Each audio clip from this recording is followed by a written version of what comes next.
To life's adversity, thank you. To the challenges, the ones I hated in the moment, I am beyond grateful. They became invaluable. Those moments that forced me to be more than I was. Step out before I was ready so that I could arm myself for the path that was meant for me. Thank you to those times I was afraid. You taught me that the darkness is never as bad as our thoughts make them out to be. And when we learn to trust ourselves, we realize that fear becomes strength. Thank you to those times I fell short of expectations, the times I didn't quite hit the mark. You taught me that it's not about me, it's not personal. It's about taking that awareness and going at it again more intelligently.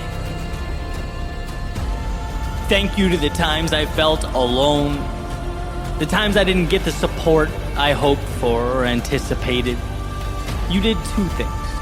You reinforced the value of an effective, committed team, but you also emphasized that if that candle's going to stay lit, it's going to be because I commit to keeping it lit.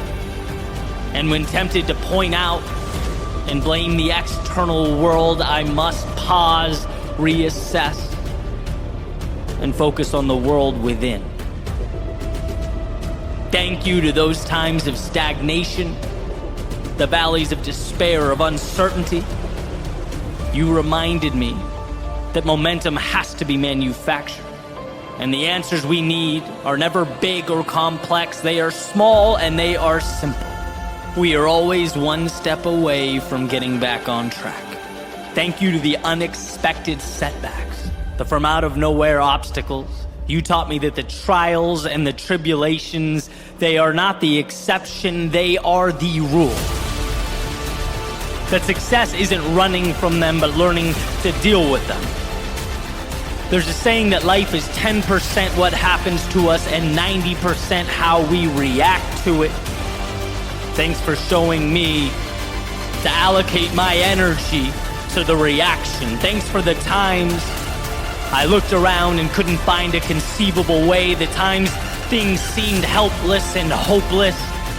You taught me that even in our darkest moments, there is an answer, that I am capable, I am strong enough.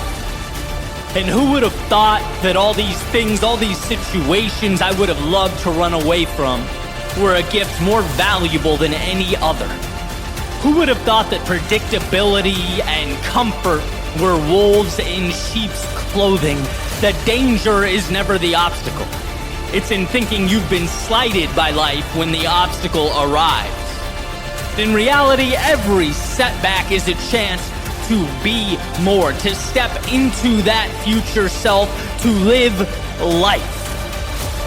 It is from our struggle that we acquire our strength. From our pain, we find just how far we can go.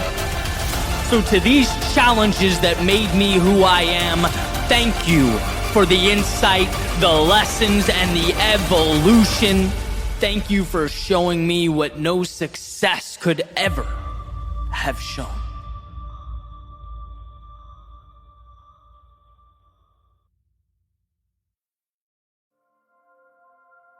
The miracle isn't that I finished. The miracle is that I had the courage to start. John Bingham.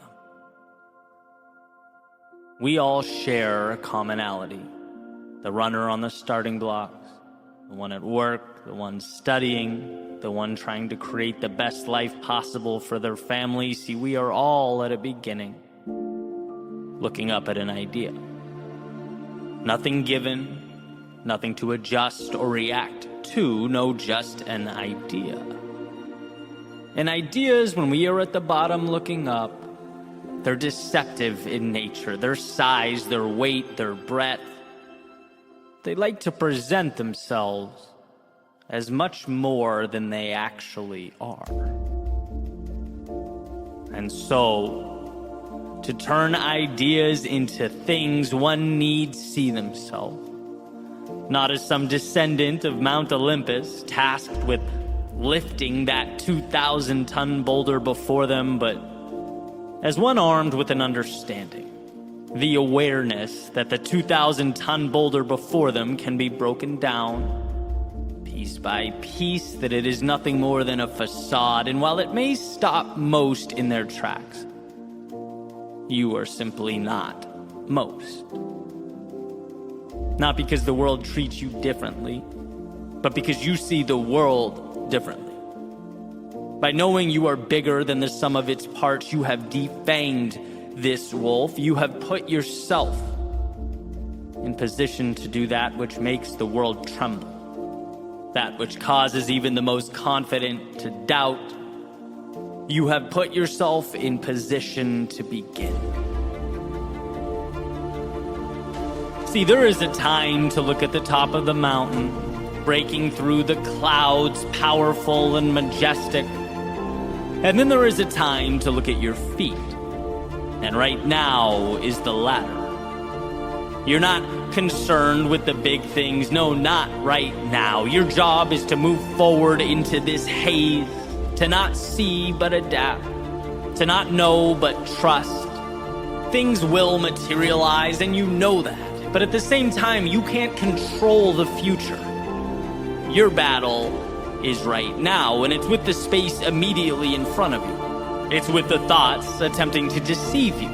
It's with the things the outside world will tell you, but forward motion is the antidote to all of that. And so forward you must go. The beginning is always the hardest because our thoughts are a mightier foe than life's obstacles. Thoughts take on lives of their own. They become monsters, demons, dead ends, obstacles. On the other hand, just ask that we adjust. There is no obstacle that can't be addressed by stepping into it. And so while the temptation is to sit, thinking, speculating about how challenging the road ahead, this is where you think less and move more. Harness the world as it comes, because the truth is nothing is as big as it appears to be. Life is incredibly solvable. Every problem has a solution. Every bad chapter ends. Every setback is a chance to be more than you've ever been. But how would you know that? If you bowed down to the mountains in your head, how would you know that if you never began? So let today be the dotted line you sign with your future self. A promise to be aware that the mountaintop peers over you, but to not be distracted by its shadow. To take the climb one rock, one step, 1 second at a time. Let it be an acknowledgement that nothing life throws at you can't be broken down and conquered so long as you don't get in your own way. Gone are the days of being held captive behind steel bars of self-doubt and fear. That road ahead is not the problem. It never was. Refusing to give yourself permission to travel down it was the problem. So without constraints, meet life head on. Let the trials and tribulations emerge, because they will, but know that you will rise to meet them. Let the unknown highlight all that you don't know, you can't see. Fine. The one thing you are sure of is that you will, one by one, transform the unseen into strength. And when those thoughts emerge, telling you that you've gone too far, that you're in over your head, that this isn't meant for you, know them not as truth, but as the only obstacle that can derail and distract. You don't have time for make-believe monsters. No, not today. So onward you go. To map the unknown, to tame the untamed, to live your life the way it was meant to be lived.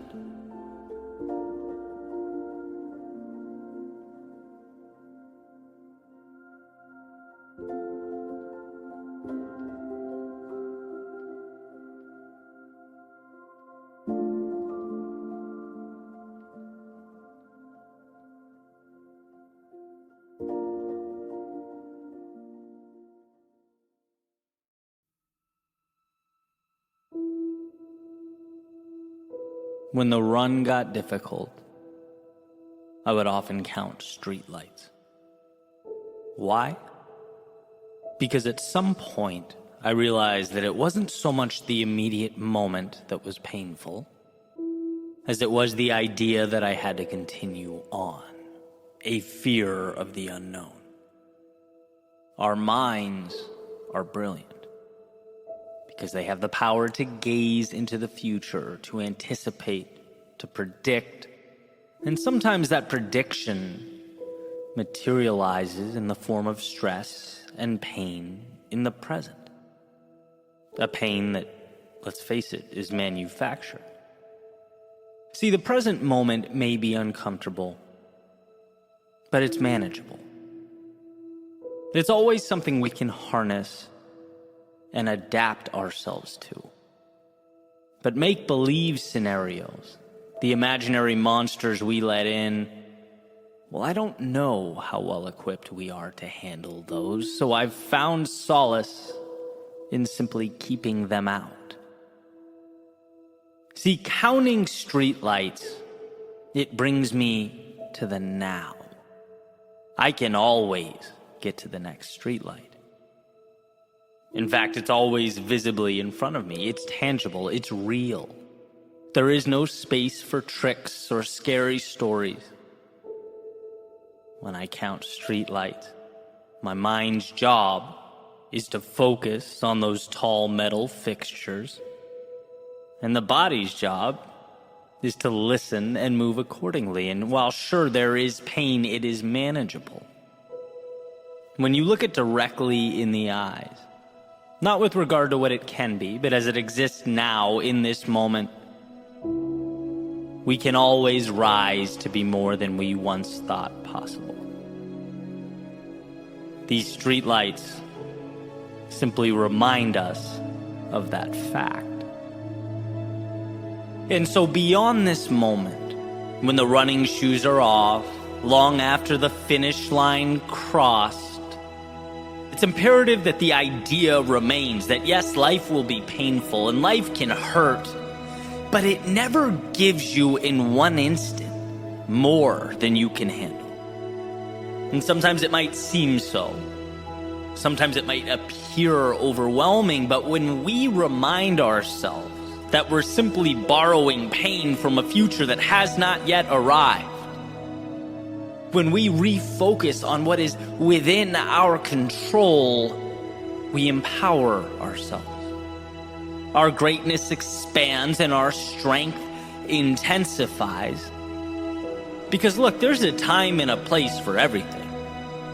And in our moments of duress, when the world is weighing down on us, I've found the answer to be thinking less and trusting more. And the next footstep transforms into not the detail, but the story in its entirety. Sure, sometimes life is about planning and calculating and strategizing, but sometimes life also calls us to put our heads down, shut our minds off, and find a way to move towards something greater. It's step, light post, step, light post, demoting the discomfort from the star of the movie or the main character to a subtle observer. Sitting quietly in the background as you do what you were going to do anyway, with or without it. Never forget how much control you have over the current moment, and that our greatest pain is often masked in a fiction, a delusion. When we find ourselves stuck, it's because of a future that has one, not arrived, and two, is outside the scope of the task at hand. It's not because of what's around the corner that we survive life's trying times. It's because we dig deep enough to get to that next light post, that next day, that next stop, that next chapter. Look, you will emerge victorious. not because of the future, but the now, because you realize your strength, shut off the world, and conquered your next step.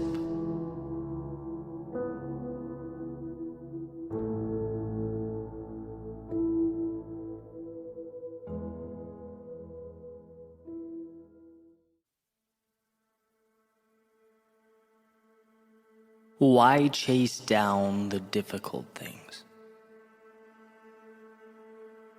It's certainly not being productive for the sake of being productive.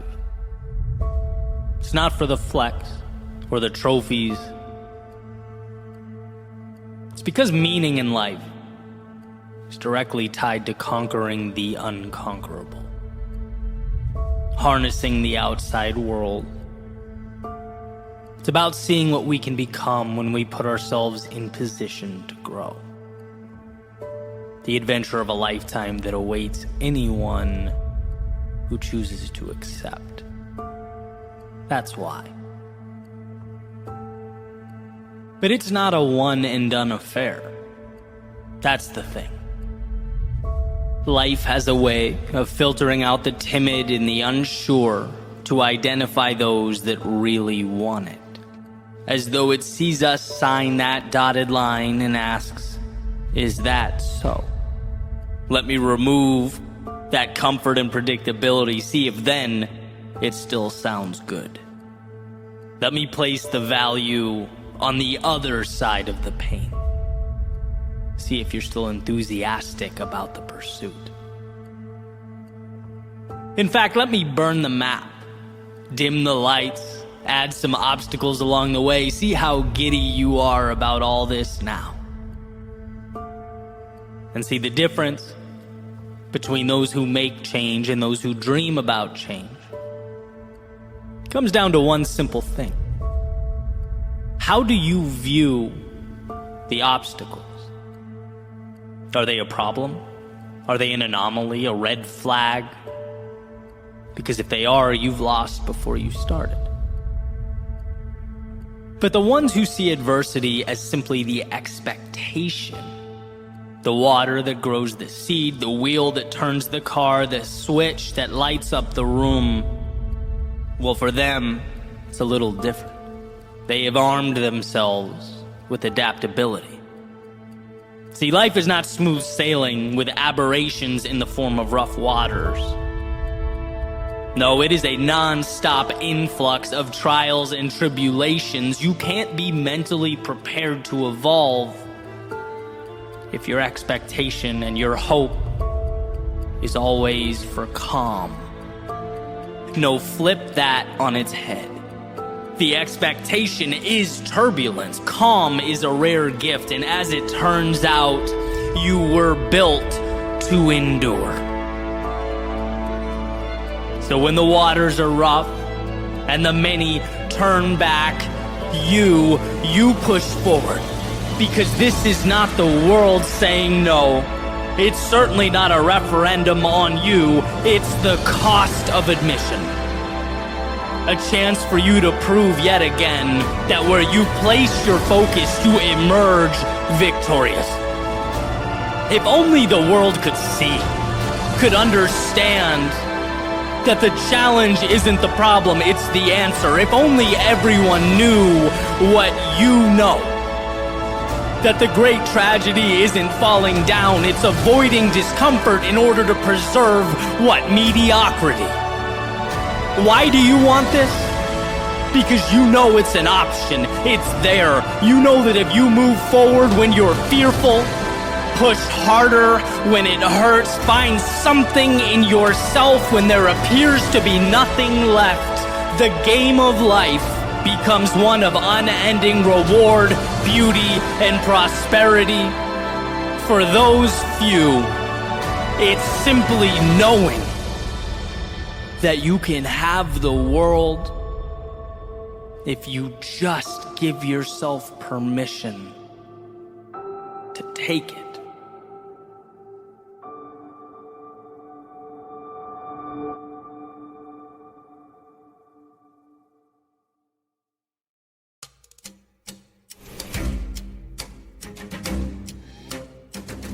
I used to think it was 100%. How do I get back to 100? Let's get this fully charged. No cracks or flaws. And so I'd wait. I'd rest. I would prepare. But guess what? Aiming for 100% is a perpetual almost there. Turns out life doesn't care much about 100%. It wants to know what you can do when you're at 80. Can you find a way to push through when you are at 75%? How about 65? See, life is innately difficult. How do you handle that? How do you compartmentalize it? I was recently back in Boston, running around the Charles River, first time in a while. Felt a little back spasm reoccurring. That right knee, a little sensitive as it often is, and I thought, man, again, if I waited for perfection to run, I would never run again. I can count on one hand the times everything felt great. Light bulb moment. We work towards that. We aim high, we give the body what it needs, but we also understand perfect is more of an idea than a reality. Sometimes you just have to lace up the shoes and go. Just like sometimes you have to wake up even though you're tired. Walk into the room even though you're nervous. Make the change even though you're fearful. Cut ties even though you're sad or disappointed. There is no 100% that is going to come down and save you. Life will always provide the necessary ingredients to climb, to grow, and achieve. It does, though, leave it up to you to decide how bad you want it. So what's the plan? To wait until you're 100%? Until everything is perfect and you're living the problem-free life you dreamt of? Or is this a find a way now type thing? An acknowledgement that we aren't given perfection, but we are given enough to move forward anyway. An understanding that while most view discomfort as an end, greatness means seeing it as an invitation, an unavoidable cost to move into the realm of accomplishment.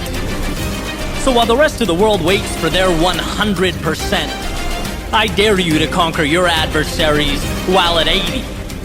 I challenge you to surprise yourself while at 70, to disrupt the status quo while at 65. There is no waiting here. There is no serenity in growth, and how could there be? Growth is a restructuring of comfort, a tearing down to build again. Yeah, I used to think it was 100%, but now I know waiting for that 100 just becomes hope and stagnation. No, we cross finish lines and reach mountaintops while manufacturing momentum and creating possibility. Yeah, anyone can succeed at 100%, but seldom do we get there. Seldom do we see that. So that leaves us with this simple question. What will you do where you are with what you have? What will you do now?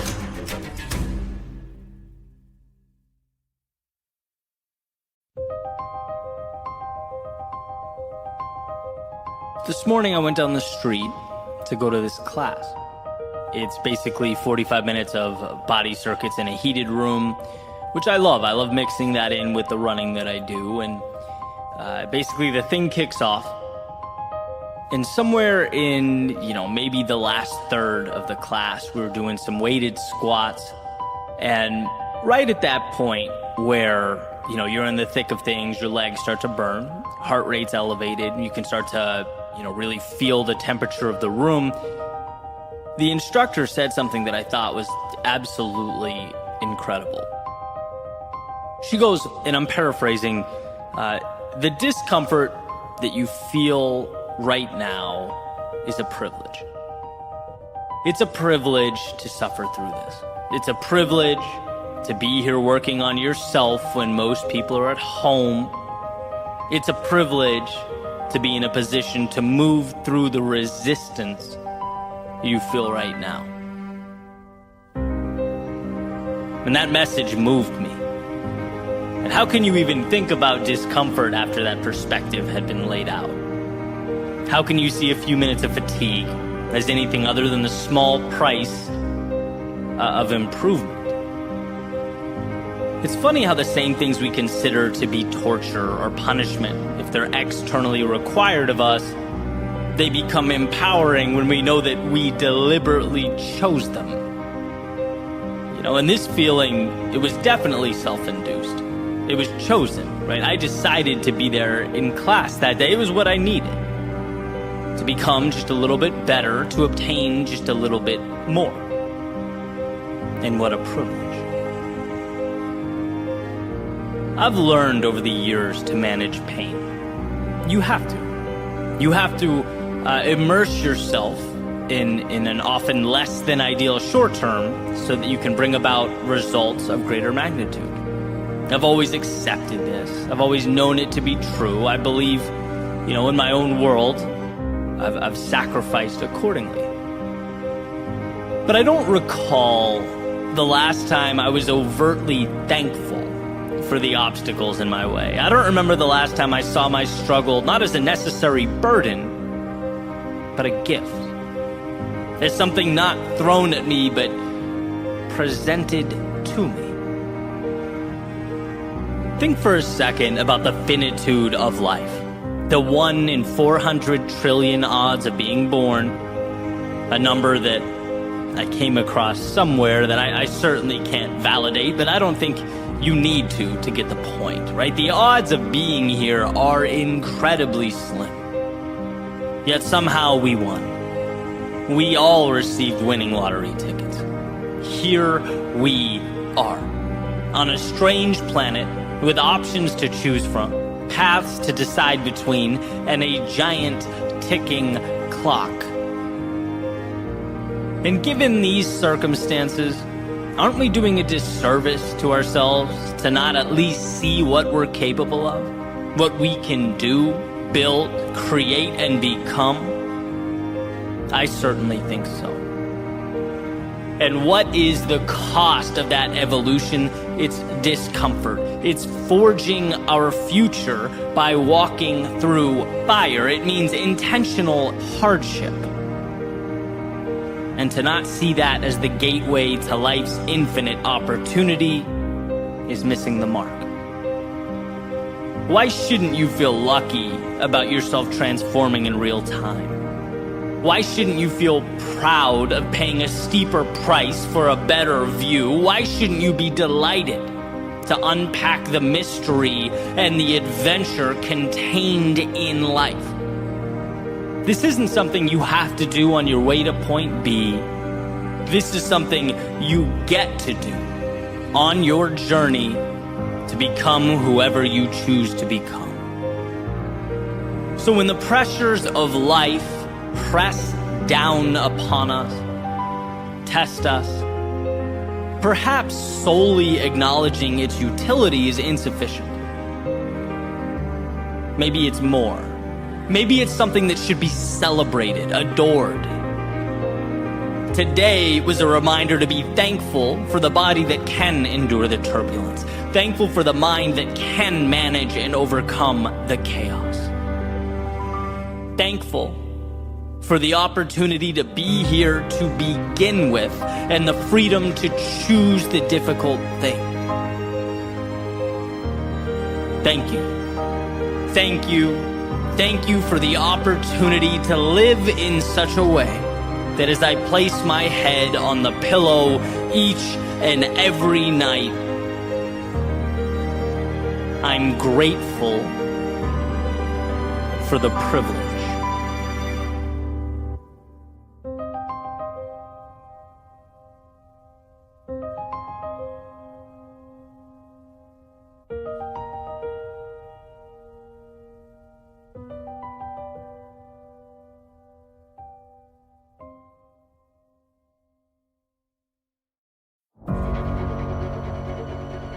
Every next level of your life will demand a different version of you.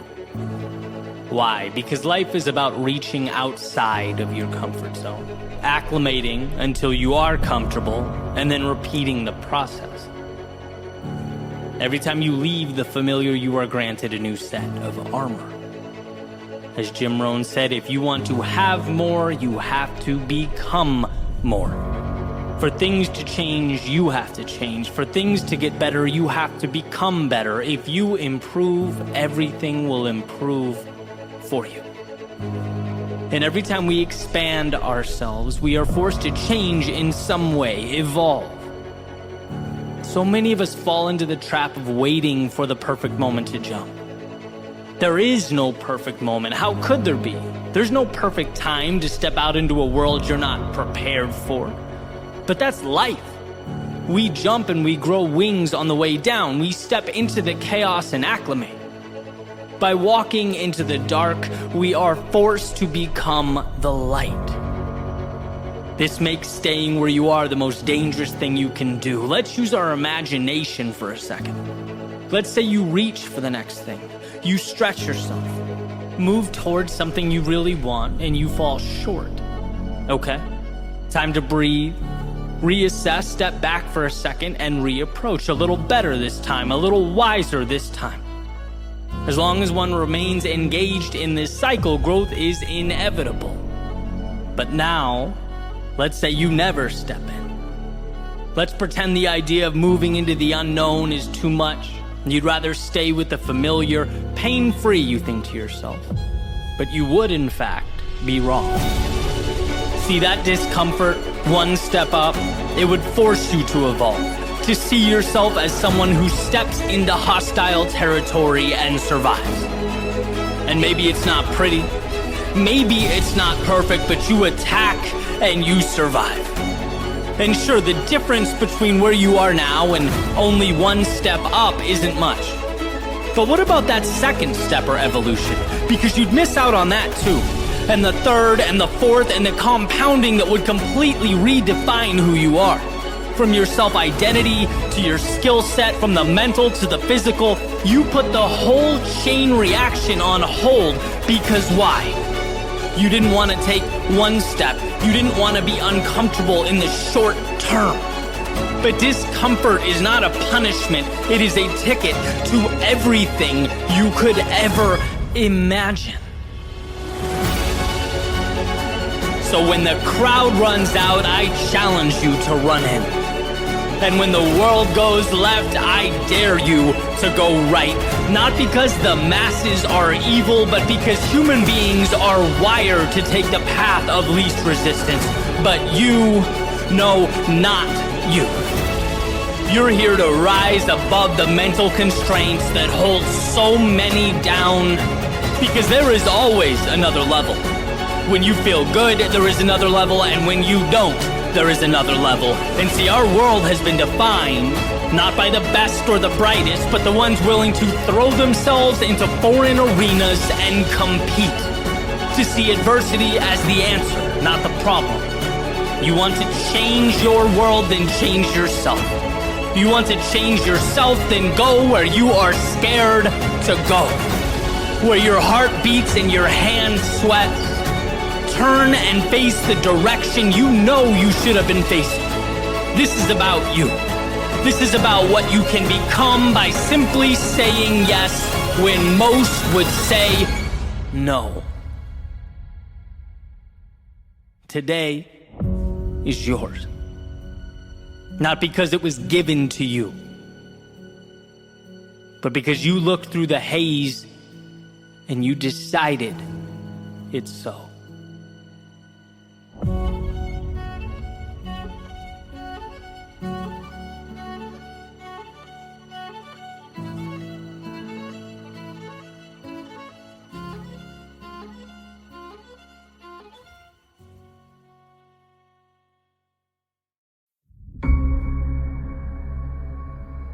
Life's best kept secret? Simple. Show up.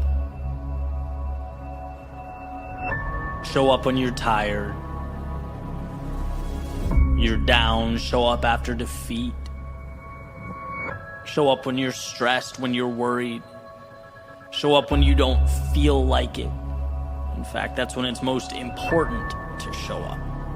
That becomes the great differentiator. See, a lot of us, somewhere along the way, we adopt this idea that winning is about the home run. It's stepping up to the plate and swinging so hard that the ball leaves the park and it never comes back to earth. And while, yeah, that's a fantastic sentiment. And if or when that happens, that's great. But sustained success isn't one monumental occurrence.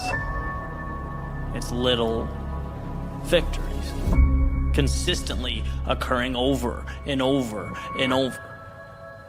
Very small. In fact, to those walking by, they're probably too ordinary to be considered successful or acknowledged. They're too mundane. They're only victories because you decided they are. And when you think about it, the evidence is out there, right? Successful teams don't build game plans around the Hail Mary with no time left on the clock.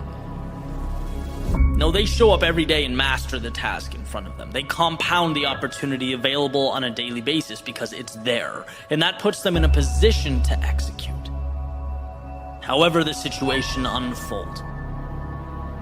They showed up when it quote-unquote didn't matter. And that, of course, means everything when it does matter. And something I remind myself every day, and something I think everyone should hear, those waiting for life to hand out miracles will always be left behind by those willing to, well, show up.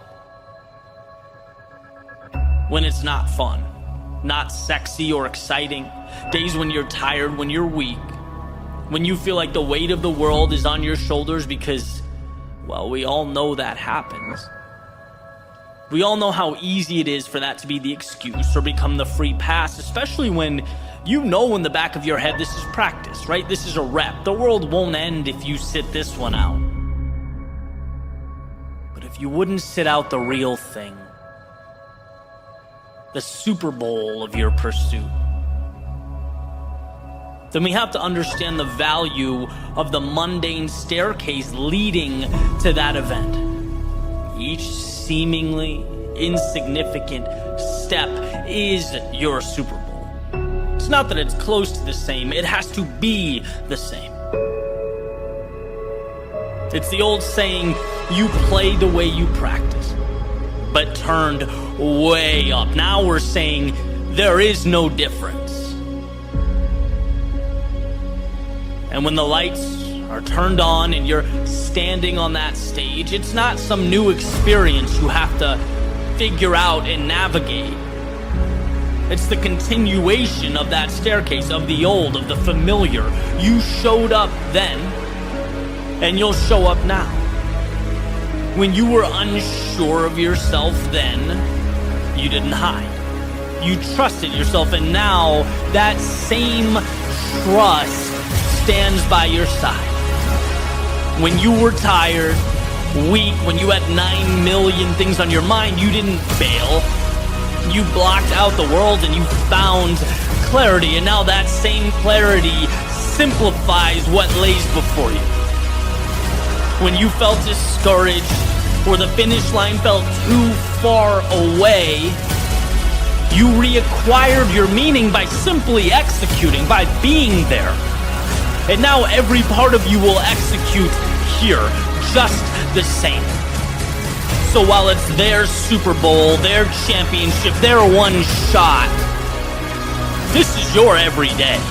It's your DNA. It's watching that ball roll down the hill that you created, pushed by momentum you brought to life. You'll do what you came here to do because you made that decision. Every step along the way, every single day leading up to now.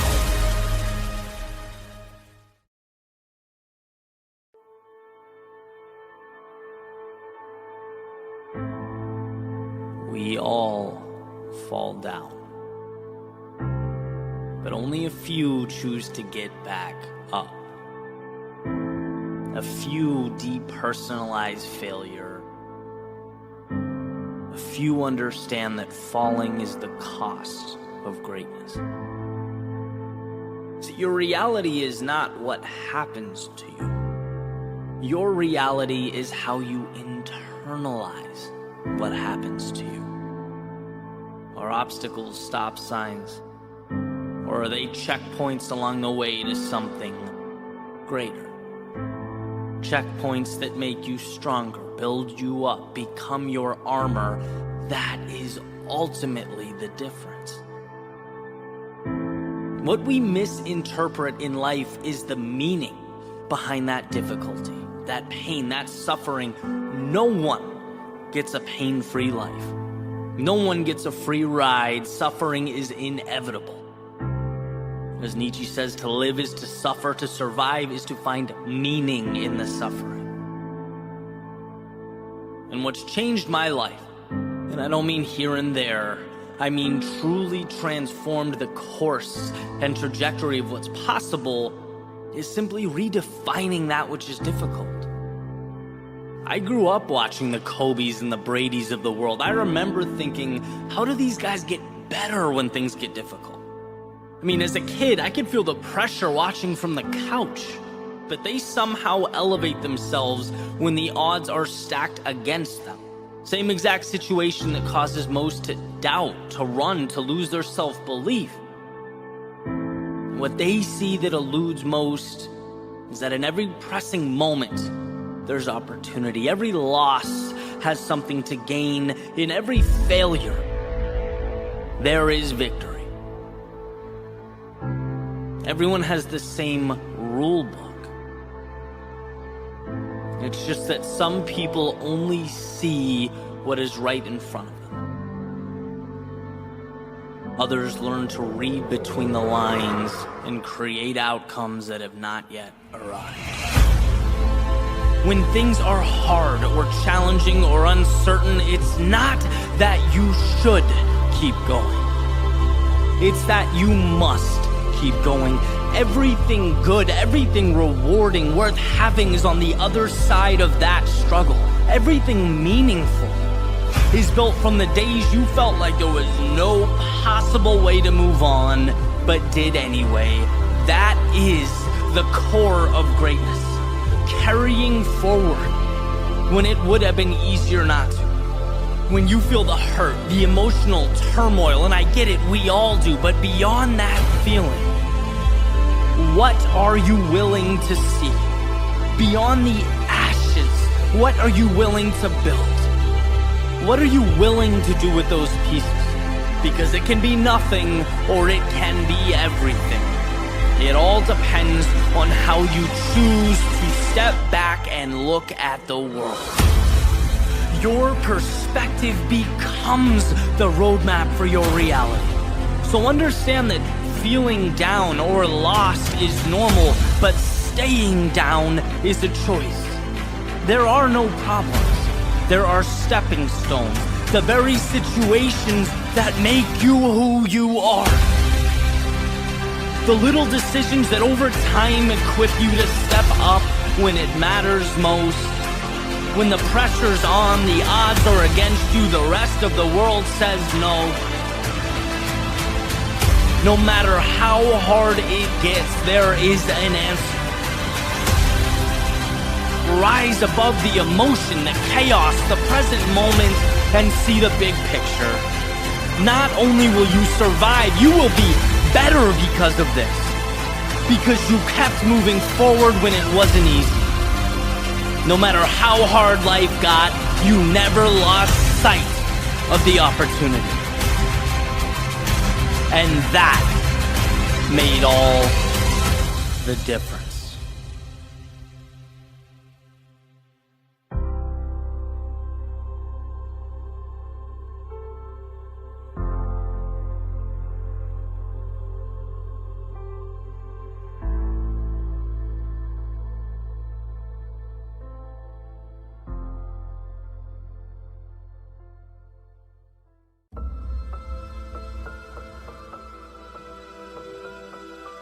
It all starts with a thought. You didn't ask for it. You never wanted it, but it's here. And now the game has changed. Because that thought is not your friend. It's not telling you how strong you are, or reminding you that you always find a way. No, it's informing you that you're finished. Tired. Weak. Chanting that you'll get 'em tomorrow, kid. Softly at first. Then a little louder and a little louder until the message becomes unmistakable. And in this moment, it's not your legs that become vulnerable. It's not your lungs. This situation transcends the physical. You are in the ring with your mind. This is when the gloves come off. It's fight or flight, and in your gut, you know it's nothing more than a front, intimidation. Life's way of separating the average from the exceptional, but this is not about knowing the truth. It's about having the courage to stand up to it. Because that voice is continuously showing you your distress, your pain, your fatigue. It's pointing to an empty well, telling you that you have nothing left, and perhaps in a different universe you'd listen. But in this world, the well always goes deeper. There is always more to give.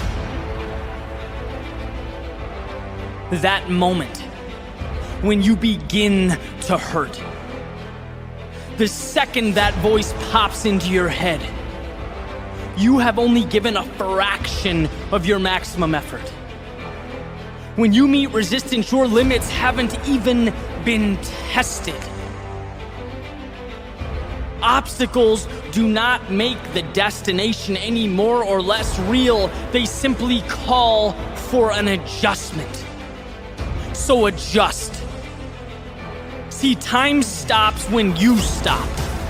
Goals stop when you stop. Dreams stop when you stop. And in a world with infinite possibility, there's simply no reason to relinquish that control.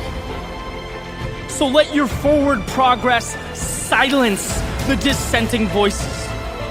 Let those on the sideline talk about their empty tanks and fantasized limitation. You are not running on empty.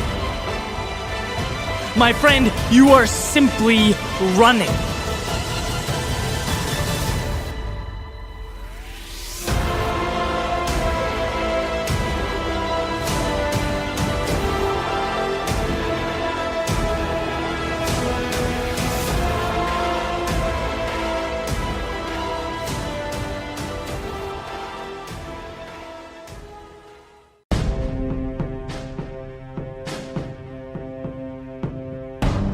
Running into the storm. When the skies are black, the wind pushing me backwards, everyone and everything around me running away in the opposite direction. Yet I continue on, step by step to the heart of the dark, looming, ominous unknown. Is there doubt in some capacity? Yeah, of course there is. When everyone around you is acting in unison, doing the same thing, any rational mind's going to stop and ask why. Do they know something I don't know? Perhaps. Yet, I continue on. Initially, the struggle isn't even physical. Raindrops fall, the temperature cools, the wind intensifies. I have to put a little more emphasis into every step, but there's no pain. At the beginning, the struggle is mental. It's a war of ideas, that unsettling feeling in your stomach. And whatever this is, this darkness overhead, it's certainly out of their comfort zone. Should it be out of mine? Am I brave or crazy, wise or naive, living on the edge or just being stupid? How fine is that line?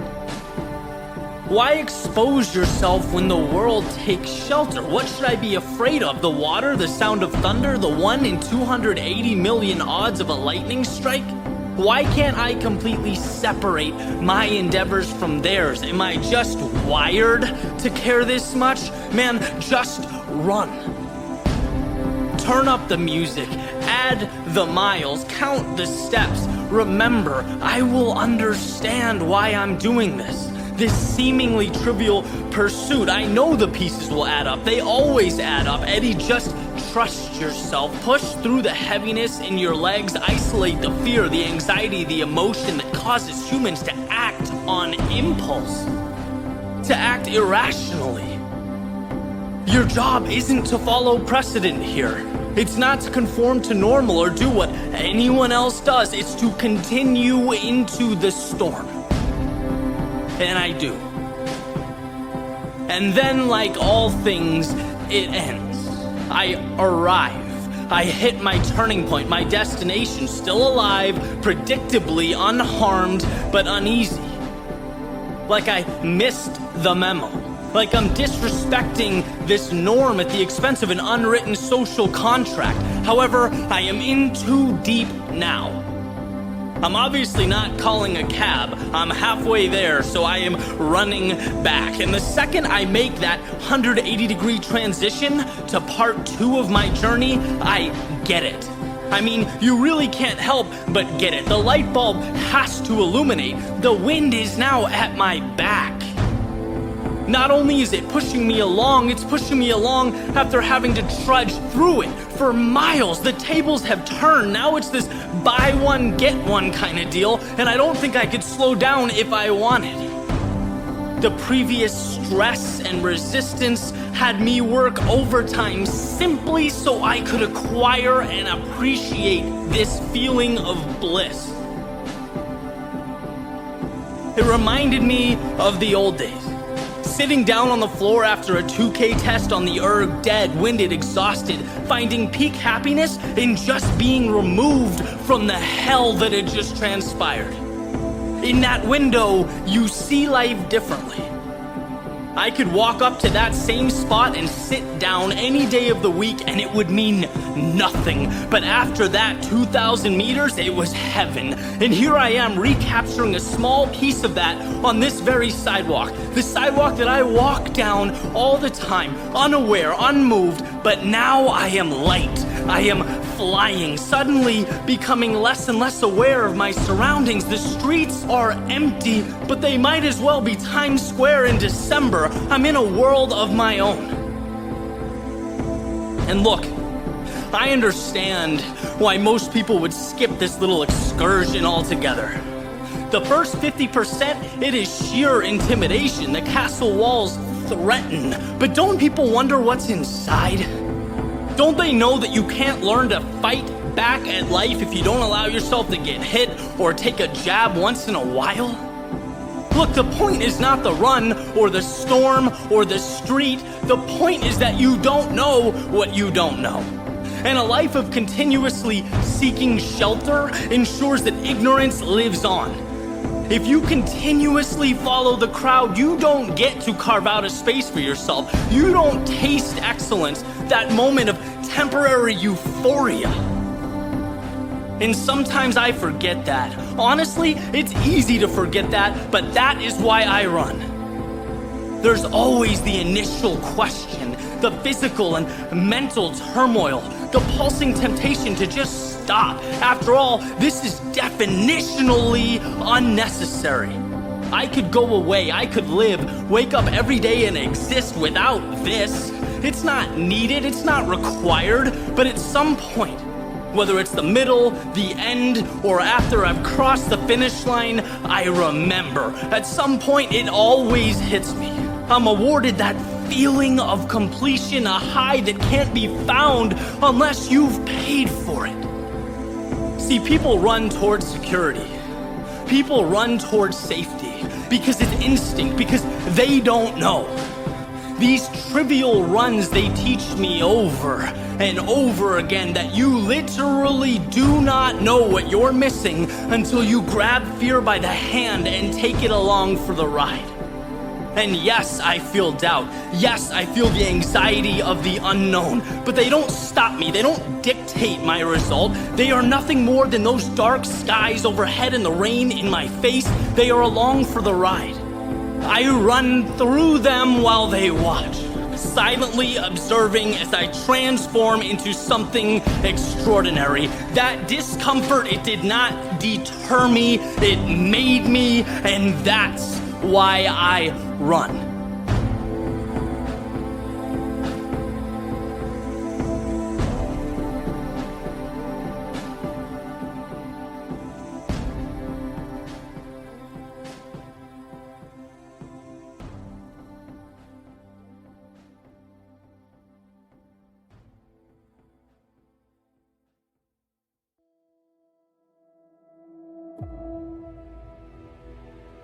Most often, our greatest source of pain comes not from the moment, but what we suspect that moment will mean. It's not the situation, but in how we perceive the situation.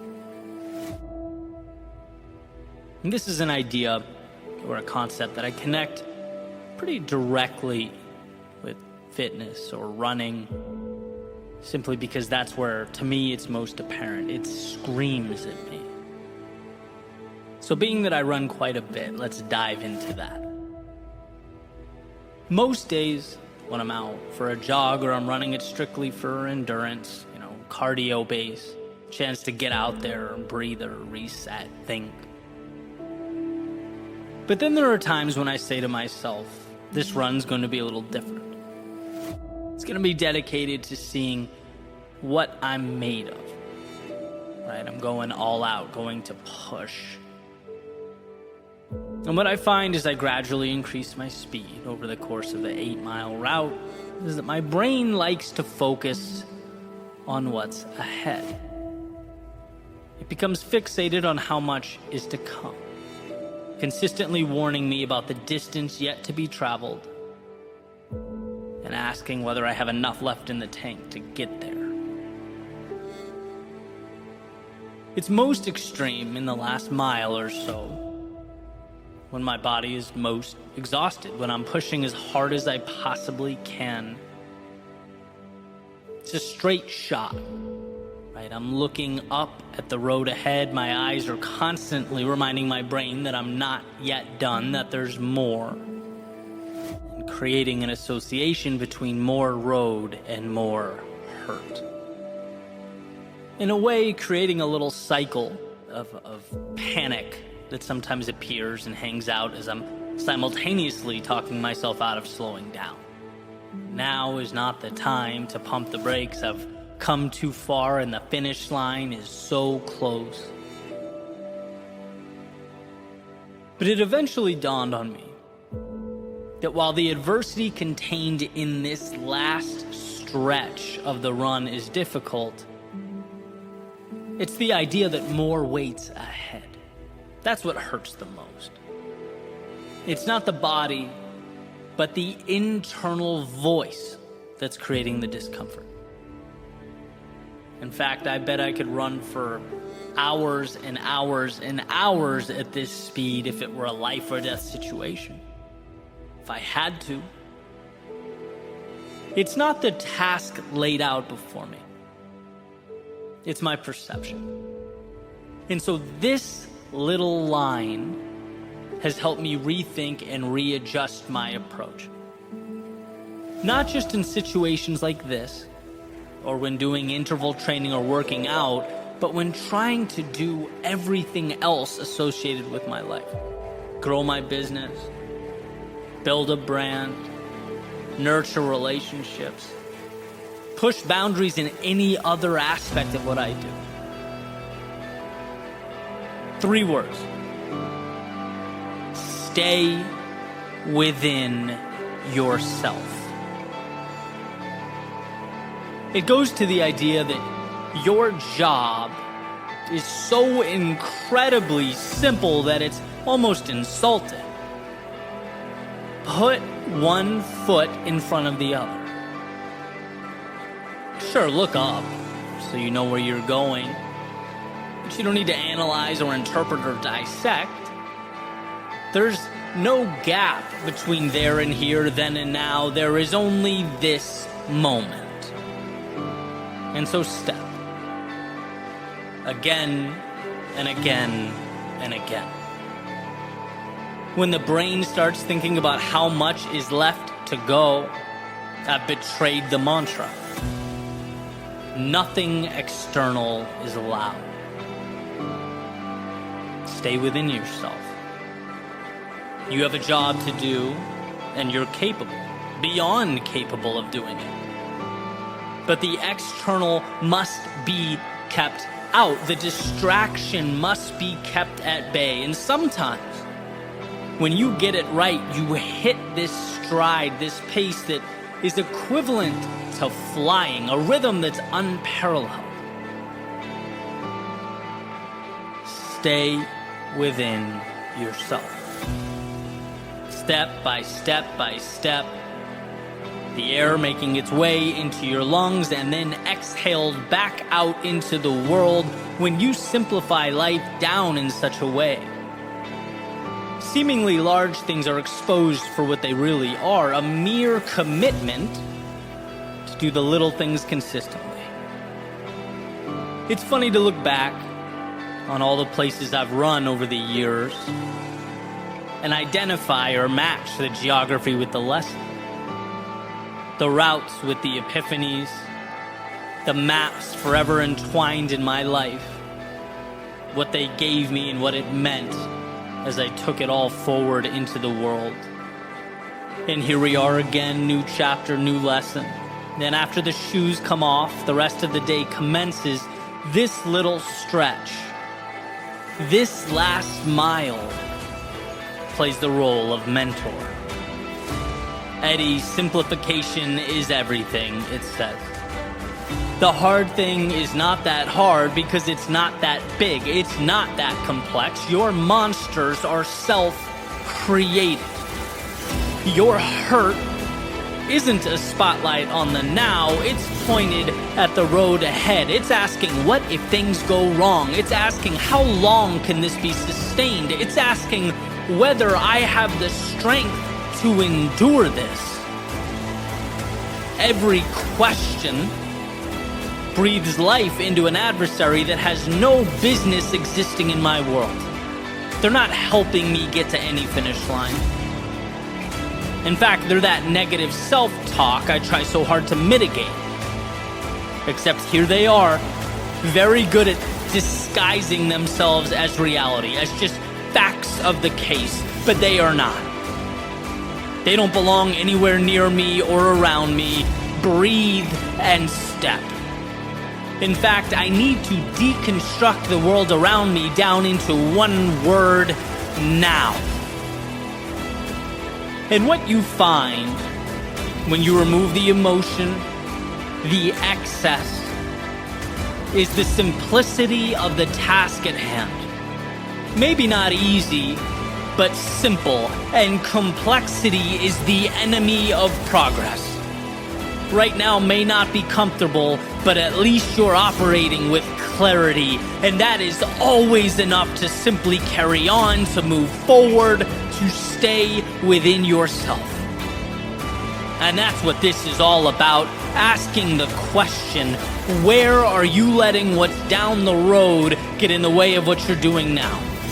Where are you letting the pain of what's not yet here, the pain of roads not yet traveled, keep you from doing something that is 1,000% in your wheelhouse, that you are capable of?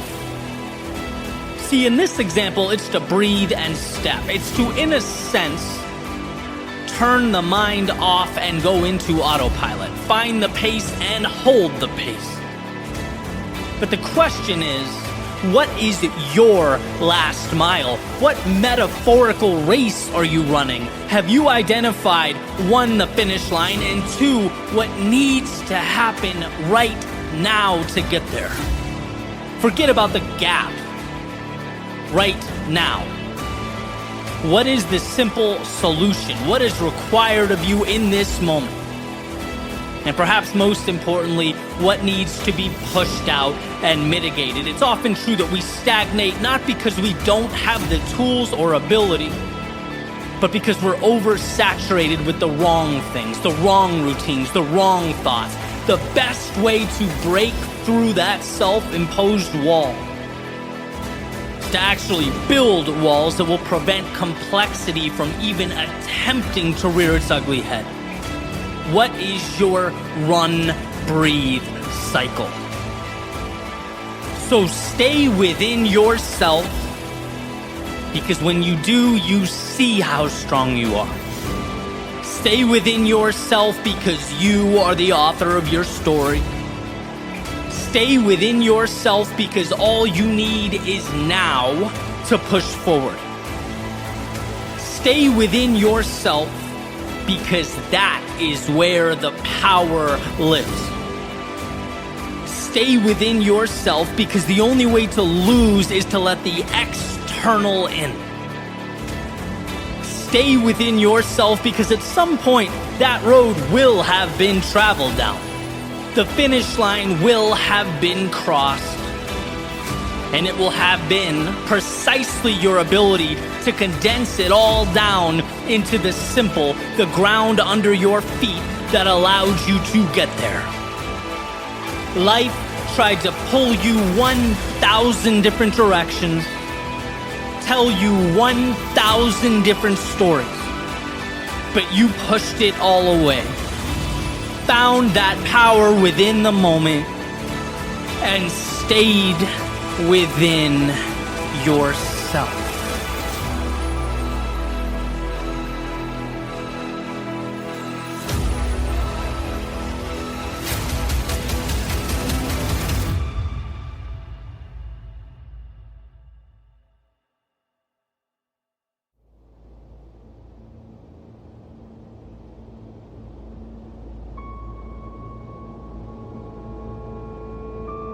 Today belongs to the architect. He sees towers before they pierce the sky, an opportunity before it transforms into the extraordinary.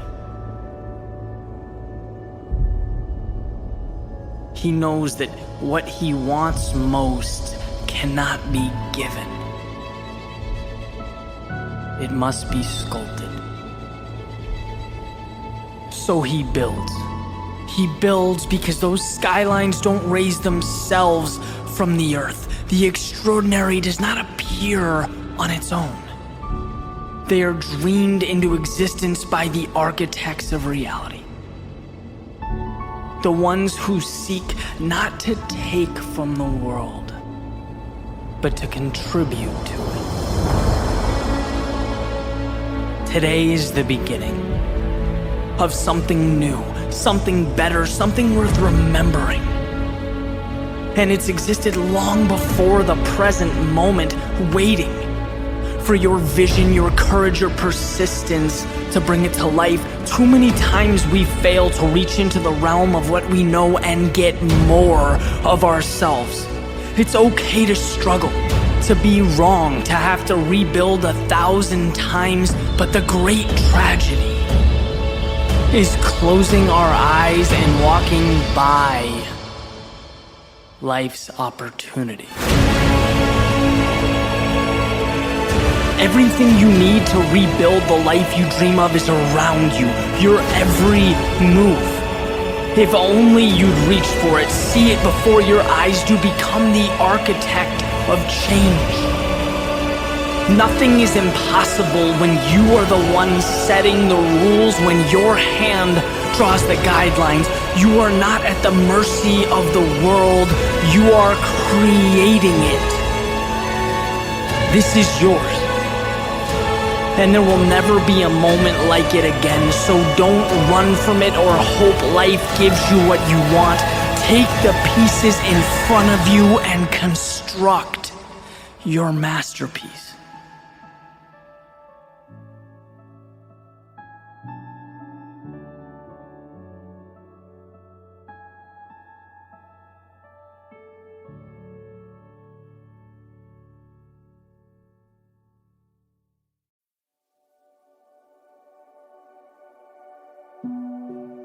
relax, you're here.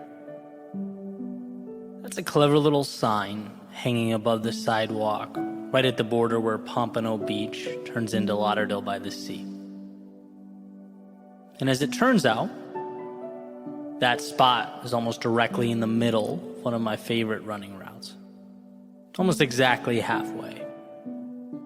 Which at first I found kind of annoying, being that no, I was not where I wanted to be or intended to be, and no, I certainly could not relax. The heat and the sun and the miles to go always begged to differ, right? False advertising. I was not, in fact, here. After all, here in this context suggests one has arrived. And how can arrival feel like missing pieces and unknowns? How can it feel like so far to go? In the valley of despair, can one really be here? But the more and more I took that route, the more the little sign became a landmark in and of itself. Something that I looked forward to, its own little destination, a point in which I could both look over my shoulder and realize how far I've come, as well as find reassurance for the journey ahead. It was a manufactured pat on the back, a change in narrative. Because here's the deal, it's easy to feel lost in the middle. It just is. It's easy to feel empty-handed after days or months or years. It's easy to fall into the trap of never enough. But if you step back and adjust your perspective, you see it for exactly what it is. A beautiful process. Here doesn't have to be the predetermined destination. Here can be the culmination of all the steps it took you to arrive at the now. Here can be the lessons learned along the way. It can be the reassurance that while you're not done, you've overcome every obstacle up until this point, and there's no reason to think you won't continue that pattern moving forward. So relax. You're here. Perhaps here being a place of trust. The ability to look in the mirror and sure, see your opportunity areas, but way more importantly, see your brilliance, your tenacity, your courage. After all, when armed with those traits, it doesn't matter where you're dropped off at or placed. There's no finish line that's too far away, no mountaintop that's beyond you. Where you end up in the game of life will be directly correlated to the level of trust you have in yourself to play. So relax. You're here. Maybe here being that point where you can make the leap you've always wanted to make. Where you can feel confident that the unknowns don't stop you, they inspire you. Where you see the past as proof that your limitations exist only where you decide they do. And here is not a wall or a barrier, but a springboard to the next great adventure. Where you find that spark of inspiration to push against life and see what comes back. To test the waters, ride the wave, that self-identified beginning that lights a fire in your soul. So relax. You're here. Maybe here being the point where you realize you've been selling yourself just a little bit short. Where the image of yourself that you've created in your head is lacking. The metaphorical shoes you've been wearing have been outgrown. And here is where you change them for something that better suits you. Where you make a contract with yourself to endure the growing pains and the discomfort, where you willingly pick up the pace in exchange for that adrenaline rush associated with leveling up. the excitement of the wind on your face, the increased speed opening up your mind to the realization that you haven't even scratched the surface with regard to your potential. And that alone is a gift. So relax. You're here. Maybe here is a reminder to simply enjoy the now. To stop thinking only about what's down the road and look around. To realize that the future is just a fantasy about what might come. And the past is a retelling of stories that have already occurred, making your experience on this planet only right now. A culmination of right now is stacking up to comprise your entire life, and while the destination is the purpose that pulls you through, the very idea of a destination is essentially trading a current right now for a future one. So maybe look around and enjoy what you have. Appreciate the moment in all its glory. Relax. You're here. See, whatever here means to you, it's essential that we know, even in the heart of the storm, the chaos of battle mid-journey, that you have everything you need. Not just to survive, but to adjust and re-examine, to identify what means the most to you and follow that like your life depends on it. Relax, you are here. Here being the inflection point that separates the past from the future, that cuts your negative self-talk and those self-imposed limitations down to the nothings that they are. For me, that sign and its message have become a reminder of the duality of life, the tightrope that I have to walk between chasing down the dreams that pull me out of bed every morning and simultaneously cherishing the moments that comprise the journey.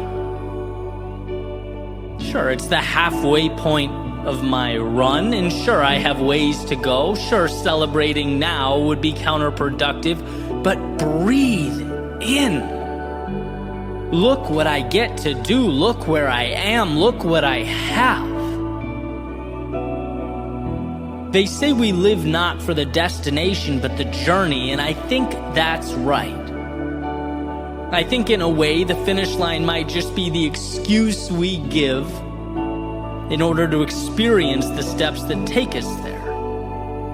It's the chase, the pursuit, and so relax, you are here reminds me that I'm in the thick of the good stuff. Ed Helms, at a commencement speech, quotes his character from The Office, Andy Bernard, as saying, "I wish there was a way to know you were in the good old days before you've actually left them." Well, this might just be that reminder. Grow to something you've yet to become, but with everything you have, appreciate who you are now. Respect that finish line, but cherish the race.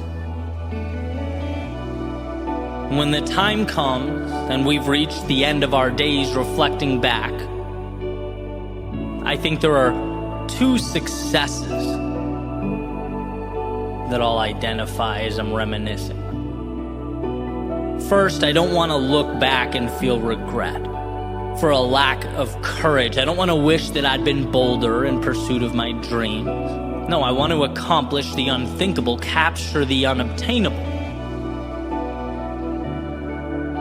But second, I also don't want, when reflecting back, to realize that I never looked around and enjoyed the ride. That I didn't know what I had the entire time. That when things felt like a lot, I forgot that a lot was in and of itself a gift. So when the pressures of life seem to consume us, the expectations overwhelm us, the story disappoints us, let's find the time to pause, take a breath, and relax, because it just might be life's way of telling us that we're here.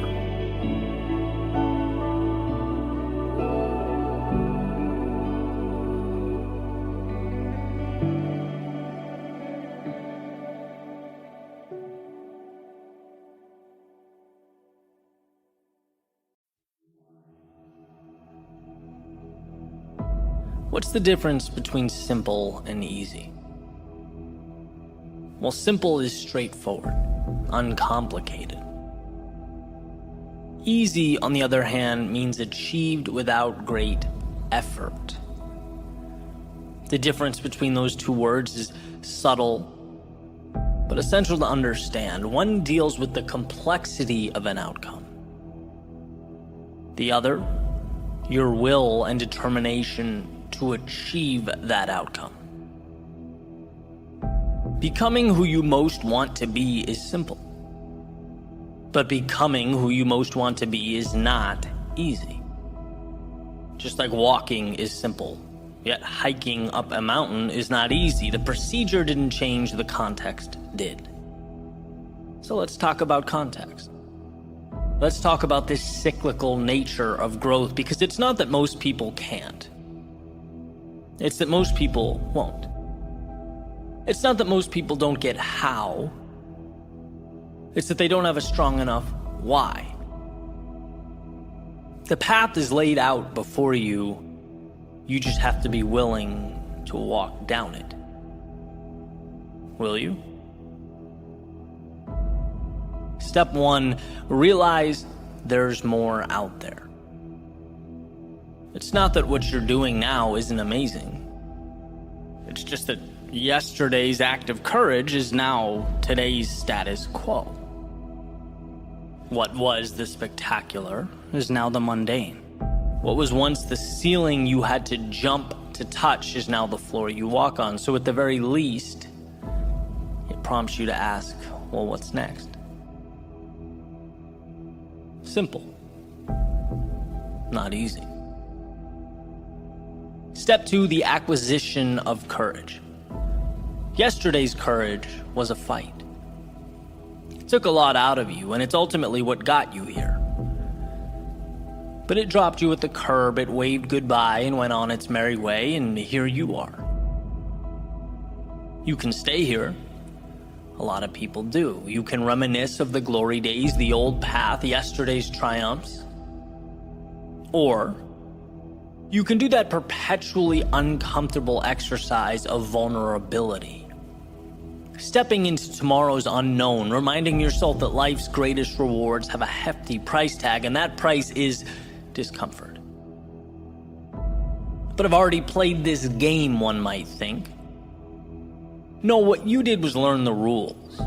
Now it's time to apply them to a new setting, and around goes the merry-go-round. It might seem like a replication from the horizontal, but here's the secret. You can't see the vertical. You have yet to look down and see your ascent, see what you're becoming.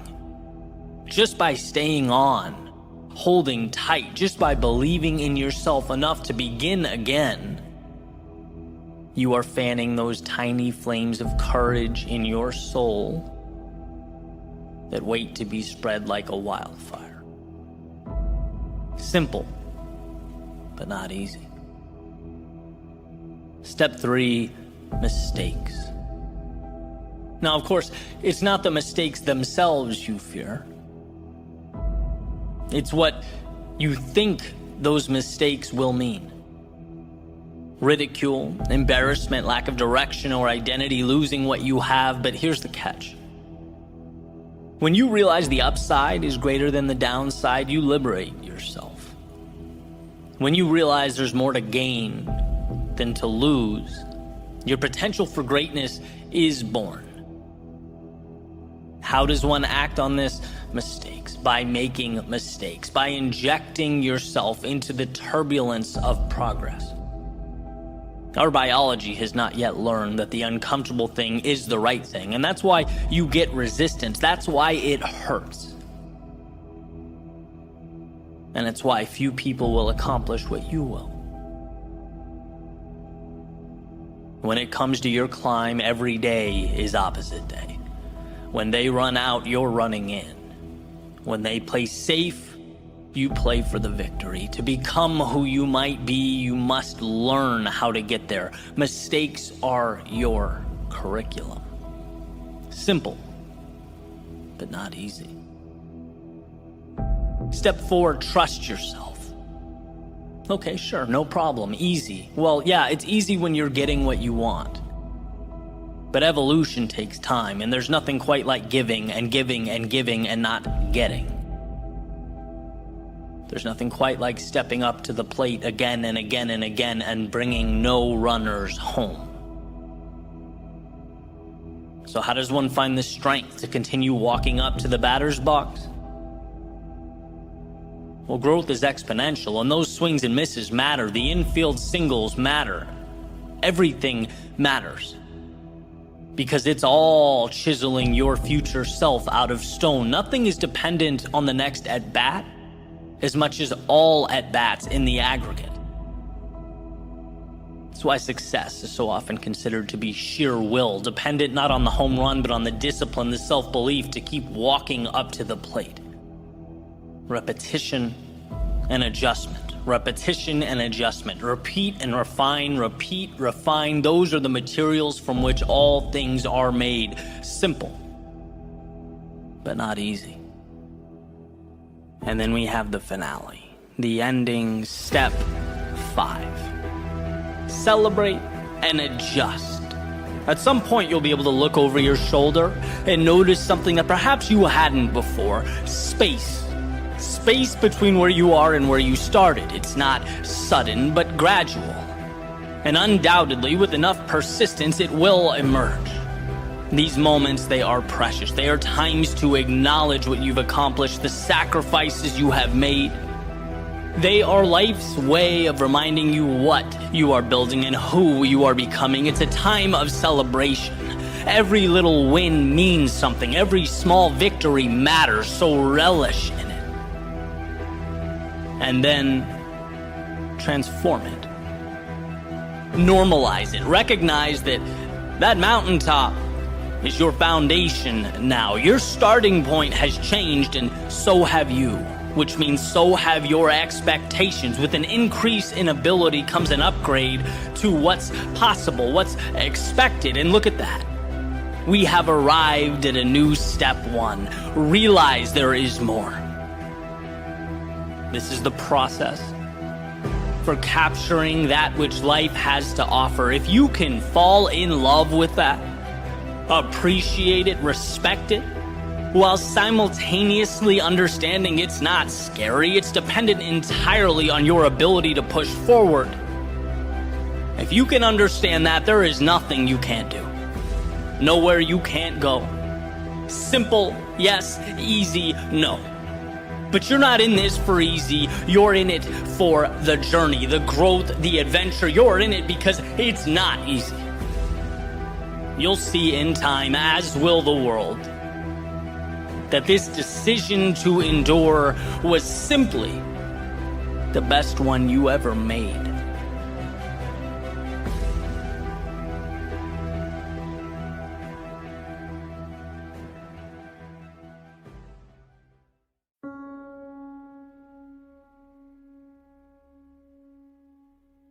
It makes perfect sense in our busy lives that we sometimes lose sight of fundamental truths. Right? At least from time to time, that's part of being human. And I want to talk about an important one. The tendency to forget that parts make a whole. Sounds simple, sounds obvious, not so much. That pieces make a stack, that little actions create big change. And I can tell you that every time in my life I've found myself in trouble or overwhelmed or intimidated, It's because that very simple concept has eluded me. And all I can see in the moment is how far I have to go. All I can see is this big, intimidating result, and I'm not there. And I want to tell a quick story to provide some context. Those of you who have seen my videos, you probably guessed it, it's running related. But if you're not a runner, hang tight, because this is not in any way specific to running. It's just a good way to articulate the message, and you'll see that.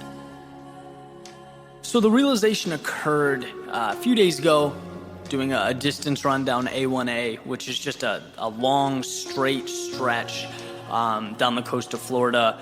It's perfect to kind of zone out and just run. And that's exactly what I must have been doing, zoning out, because as I'm, pretty far along, realized that they were kind of closing off the street. There were people lining the sidewalks. There was some kind of organized event. Realized that I couldn't go back the same way that I came up. So had to run up the beach. And it was one of those things where we've all been there, right? The idea was great. Our body didn't necessarily like it. It just was one of those days. It did not feel good. And I was really trudging my way forward. And I noticed that every time I thought about the distance I needed to travel, I felt worse. You know that feeling when you're uncomfortable? It's the thought of having to endure that for a long period of time that's most taxing. Sure, right now is uncomfortable, but what creates the anxiety is that it goes on for a long period of time. We don't see an end to the immediate. We can't stop thinking about the space between where we are and where we have to be, right? So I'm continuing along, and my mind sort of makes its way back to my freshman year in college. And this is an important part in my life, specifically because it's when I really learned what it meant to work hard. I had no idea, and I speak about this often because I went through high school, I had good grades, I was a decent athlete, but I didn't understand what it meant to truly work. My first month in college as part of the rowing team there was where I learned that just because you're suffering, just because you're hurting, doesn't mean you're entitled to anything. Someone else out there is suffering just as much. The difference is they might be getting more out of it. They're not feeling sorry for themselves. And that mentality was eye-opening for me. It's not, look at me, I'm a hero for putting myself through this. It's uncomfortable. She's also uncomfortable. Which one of you guys is going to turn that into results? That's what defines winners. And I remember, the first workouts I did. I remember doing jump squats and wall sits with my teammates and emphasizing ways to break down the exercise into simple pieces. Mentally, right? Little pieces that the mind was okay with, that weren't so scary. A 2-minute wall sit is pretty intimidating. A 20-second wall sit, that's not so bad. So do 6 of those. Say something funny between each set. Find a way to tear down, the mental obstacles, because the body can take so much if the mind lowers its defenses and simply allows it. So anyway, I'm making my way forward up the coast, and I stopped thinking about how far I had to go. I just stopped. I did not let it enter my brain. My focus went very specifically to every 2 steps, counting 1, 2, 1, 2, 1, 2, because anyone can do anything for 2 steps. It's not hard. Again, it just so happens that they stack up and create miles, but miles is not my concern, right? I'm not physically able to leap a mile. No one can do that. What I'm capable of doing is taking steps. That's all I can do. And it's manageable, and I can say without a doubt that changed my experience. It took the pressure off. And if you don't feel like you're in control, you will have a very tough time generating results. Because again, no one can leap a mile. And so a big part of success is rearranging the deck so that you have that control. You're behind the wheel. Sometimes it's just reminding yourself that the little things create the big things. The pieces stack up, and every single thing in life can be broken down into those little pieces. And guess what? They're not scary. When you take the cover off, they're not overwhelming. Most importantly, they're completely within your control. Right? On a similar note, a friend of mine recently asked the other day about YouTube. He's got a follower base of entrepreneurs. Right? A lot of them are looking to take their business onto the platform. Was asking me some questions. And he asked, what was the moment that sparked your channel's growth? And it's a funny question because the 100,000 subscriber mark was something that, right from the get-go, the onset, that I was looking forward to. I was aiming for. But there was never that mile leap, right? There was no single video that changed the trajectory of my viewership or channel or business. That's not how it happens. It's a step-by-step process. You can't jump to 100,000 or 500,000 or 1 million subscribers. And starting out, all I would think about is how far I had to go. I'd get all worked up and stressed out and, disappointed. But you learn lessons as you go through things. And I realized that you don't get X many subscribers in a day. And if that's your focus, of course you'll be overwhelmed because you can't control that. But what you can control is every thought, every video, every interaction with someone who cares about your message. And if you stay true to that, your consistency manifests itself in the form of a growing subscriber base. And the point is, it doesn't matter what you're doing, right? Talk about running, talk about YouTube, it could be sports, it could be relationships, it could be anything. Yes, you want to understand where you're going, you want to know your target, you want to lock in a direction, then let go. Goals derail us because we forget what they're made of. They're made of little vulnerable pieces. To get to the top of a mountain, you have to climb it rock by rock. And when you're looking up from the base, yes, it's demoralizing. It might even seem impossible. But no one can cover that distance. It's about the steps to the top. And then at some point, so long as you decide not to turn around, so long as you remain committed to overcoming each tiny obstacle, each barrier, you'll be at the top looking down at everything else, everything below you. Why? Because you didn't see the stack.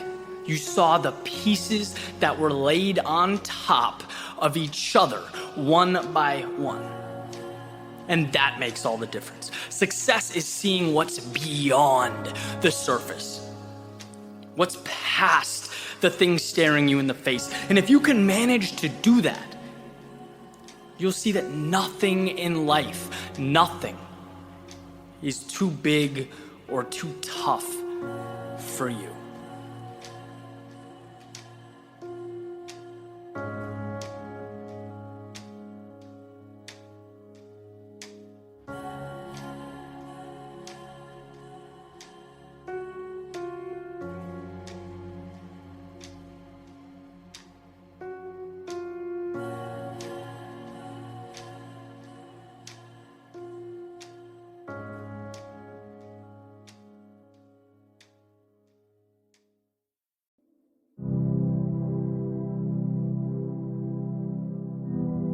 I was running over the weekend, middle of the day, right under that smoldering South Florida sun.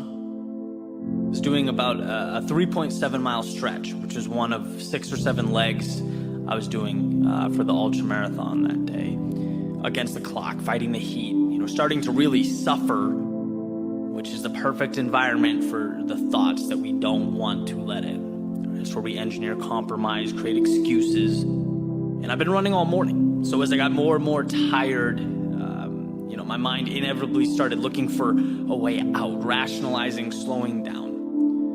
And I think everyone's been there, right, in one way or another. And after wrestling with this for about a mile, I came to a realization. I'm doing too much. Not physically, but mentally. Building cognitive enemies, creating complexity. See, when you're uncomfortable, when you're in pain, things become incredibly convoluted. They seem chaotic. Lack of Clarity, at least for me, it creates anxiety. But that light bulb moment was, during that leg, running to Key West at 12 p.m. with miles to go and questions unanswered, that there's nothing complex about the situation, no mystery to resolve or riddle to figure out. In fact, on paper, this is one of the easiest things I have ever done. Why? Well, because all I have to do is not stop. That's it. Do nothing. Keep this pace, one foot in front of the other. That's my only task. No rabbits out of hats. I don't need to create the unthinkable. No, there in that moment, all I had to do was not stop. And that meant really that the heat didn't matter, that the distance didn't matter, that the world didn't matter. Those are details far too complex for me right now. In that moment, they're way above my pay grade. I'd boiled the objective down into the simplest of tasks, embarking upon the easiest thing I'd ever done, simply moving forward. And I started thinking about the things I'd accomplished in my life that I'm proud of, being knocked down, getting back up, fighting for what I believed in, creating, searching for answers. And now, here, I'm really going to entertain the thought that I can't simply move forward. I'm going to be upset that this pace doesn't feel like lying in a bed of feathers. No, I like simple. I love simple. Simple equals clarity, equals progress, equals happiness. Who cares what's around the corner? Because knowing that won't mitigate the next 10 steps I have to take. And eventually, that's exactly what I did. I started counting my steps in groups of 10 because that was really all that mattered. And like all things, before you know it, you look up and the storm has passed. And I got to the end where my teammates waited with water and cold towels, and I got there without abandoning my one mission. Not by an act of heroism, but by thousands of little acts that will remain unseen forever, that will disappear into the universe. I simply carried on a mission that I hold dear. My favorite quote, an old coach of mine used to always remind us, sometimes success is simply hanging on when others are letting go. That's it. That's all. That's everything. Because we're so inclined to overlook that simple truth because we think big results require monumental action. And when you're exhausted, when the miles ahead feel like a huge task, we dig deep for huge solutions. But the answers are not huge, they're minuscule. They're little things that make big things. And when I think back to my youth, my childhood, the times I'd given up or been discouraged, it was always because I didn't immediately cross the finish line or hit the home run right away. I didn't get the immediate answer. But I can look back now and just think, if I realized that a walk or a single every day takes you to the moon, that it's not about the miraculous, it's about simply carrying on, which becomes the miraculous. See, we can't let ourselves be lured in by the guise of immediate triumph or false expectations. No, let's remember that anyone can simply move forward. Anyone can take one more step, and that's all that's required of you. That's all you can do. Breathe, compose yourself, take that very next step, because if you can do that, the big picture things, they materialize. You start crossing finish lines. Balls start leaving the park. Little victories accumulate and evolve. Life changes. Do not miss what matters. Don't overlook the simplest of things, because that's what ultimately carries us home.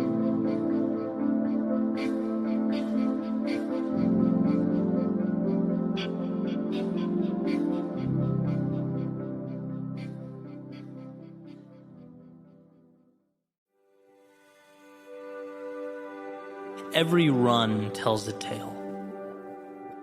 All those streets, sidewalks, and paths paint a picture. Each footstep enshrines forever a moment in time that comes together to comprise the now. From my time in Cape Cod, Massachusetts, it was asking, why not? Why not find out if I could be a little faster than yesterday? My first dance with the clock. Waking up early, running up Snake Pond Road, sun shining in my face, inhaling that crisp morning air. It was running along the canal, where the distance was precisely mapped out in paint on the ground below, tattooing a path that seemed to go for as long as I wanted to push forward. It taught me that we could do amazing things when we decided to. That we have more in us than we could ever imagine. In a sense, Cape Cod was my eyes opening up to the idea that what life gives us is directly correlated to what we ask of ourselves. So ask for a lot. In Boston, it was exploration. It was pushing myself harder and further, but also stretching my worldview wider, a time for transformation. It was beginning to see the mundane, the commonplace for the wolves in sheep's clothing that they are. I began exploring city streets like I simultaneously began exploring life's possibility. I saw how taking new routes often came with two distinct components.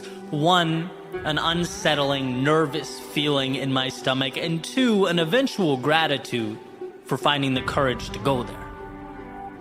The world will never tell you to go where you have not yet gone. It will never assign you a map and hand you keys, a plane, or a bus ticket. That desire must be cultivated internally. Boston was me realizing the unknown wasn't a border keeping me in. It was a hand extended. In Roanoke, Virginia, it was, in a sense, a rebirth. Moving away, post-college. Everything was new, was foreign, but everything was exciting. I had to learn who I was in new surroundings with new people. My Nike running shoes took me through woods, down side streets, into the heart of downtown. I ran and I ran and I ran. Because with all that change, it was one of the few constants in my life. It brought me to the realization that with so many moving pieces, so many things shuffling in and out, there are parts of me that are non-negotiable.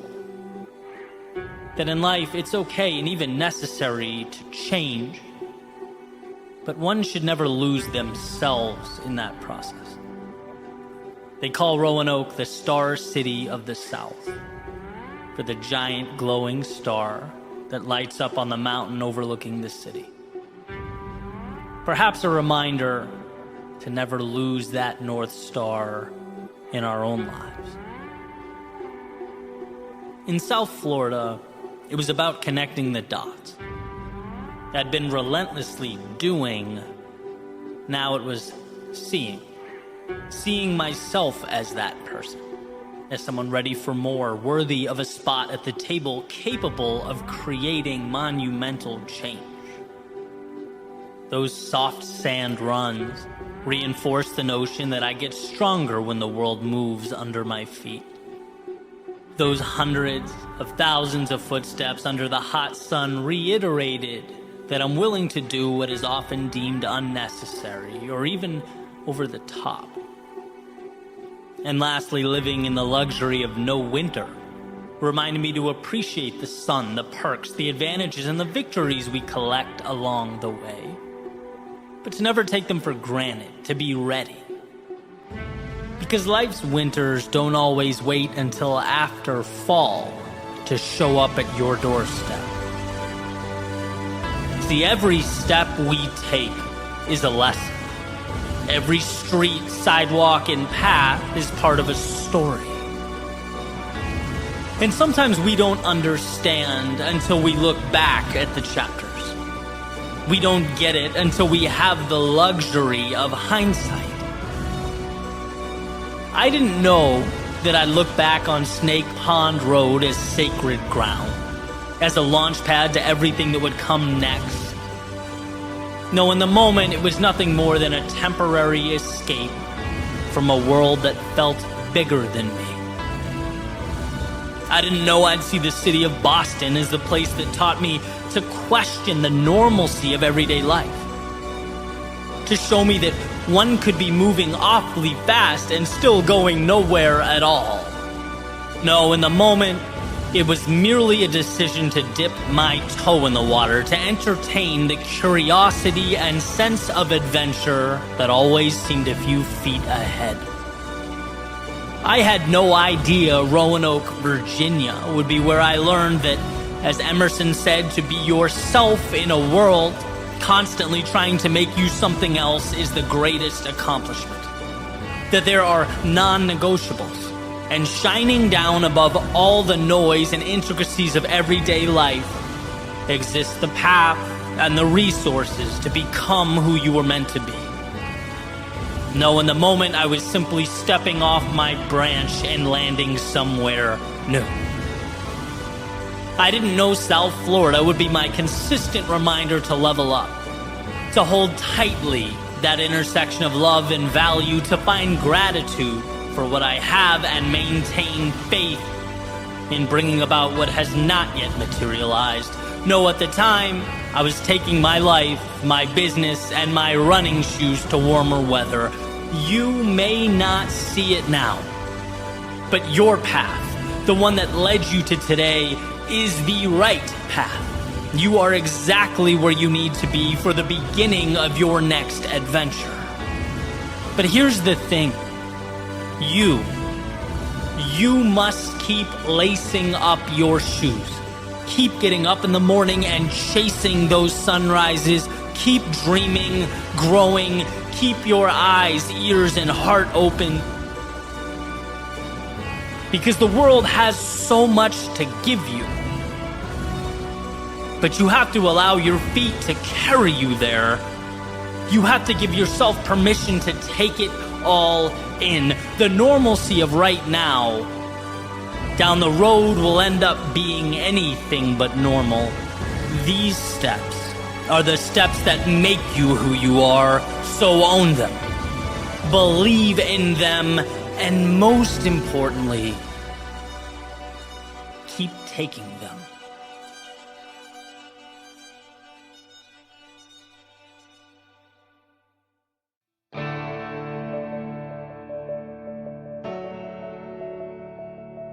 The will to do anything comes from within yourself. You define your goals, you map out the journey. In my mind, comparing yourself to your competitors or anyone else should never contribute to how you define yourself. What it should be used as is a tool to drive improvement, to push yourself to make the most of every little opportunity that comes your way. I heard a quote from Mark Cuban, and he said to work like someone is working 24 hours a day to take it all away from you. And I was giving this some thought. Obviously, it's a powerful message. And I started to apply it to my own situation. And the first thing that came to mind was running. It's something I do every day.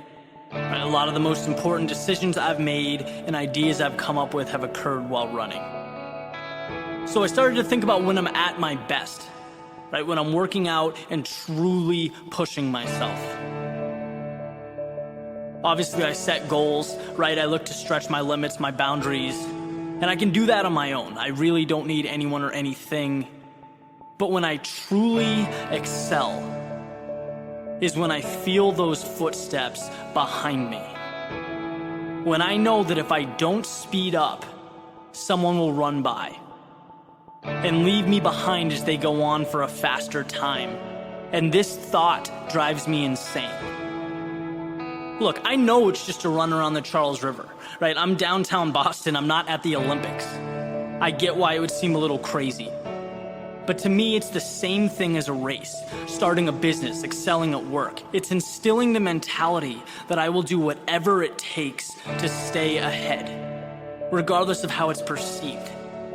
Just like I do everything in my power to be that same way in all aspects of life. There are always footsteps behind me. That's how I push to stay at the top of my game. If you're not obsessed with getting better, at doing more than everyone else, you will be left behind.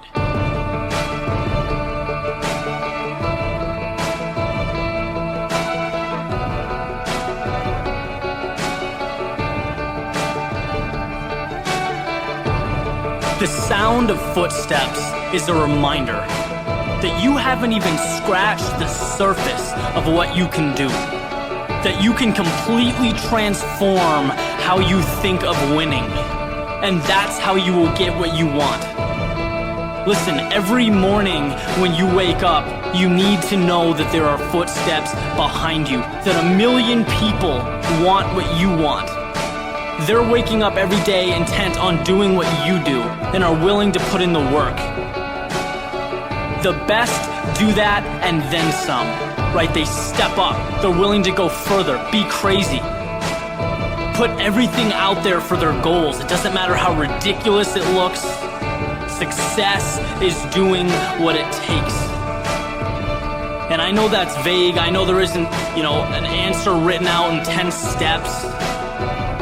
But you will find your way. You will stumble, you will fall.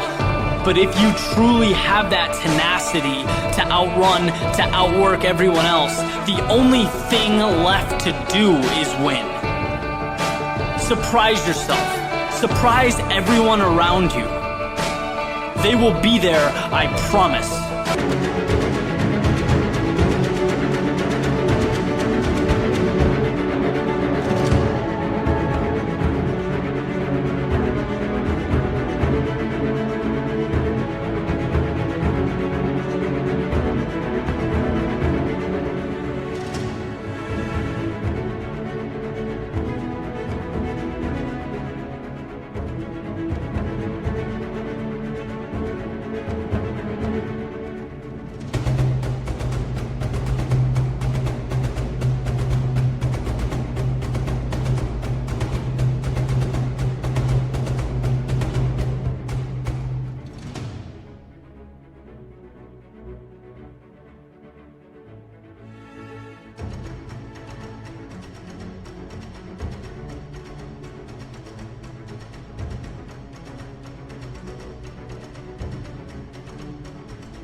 Only a step behind.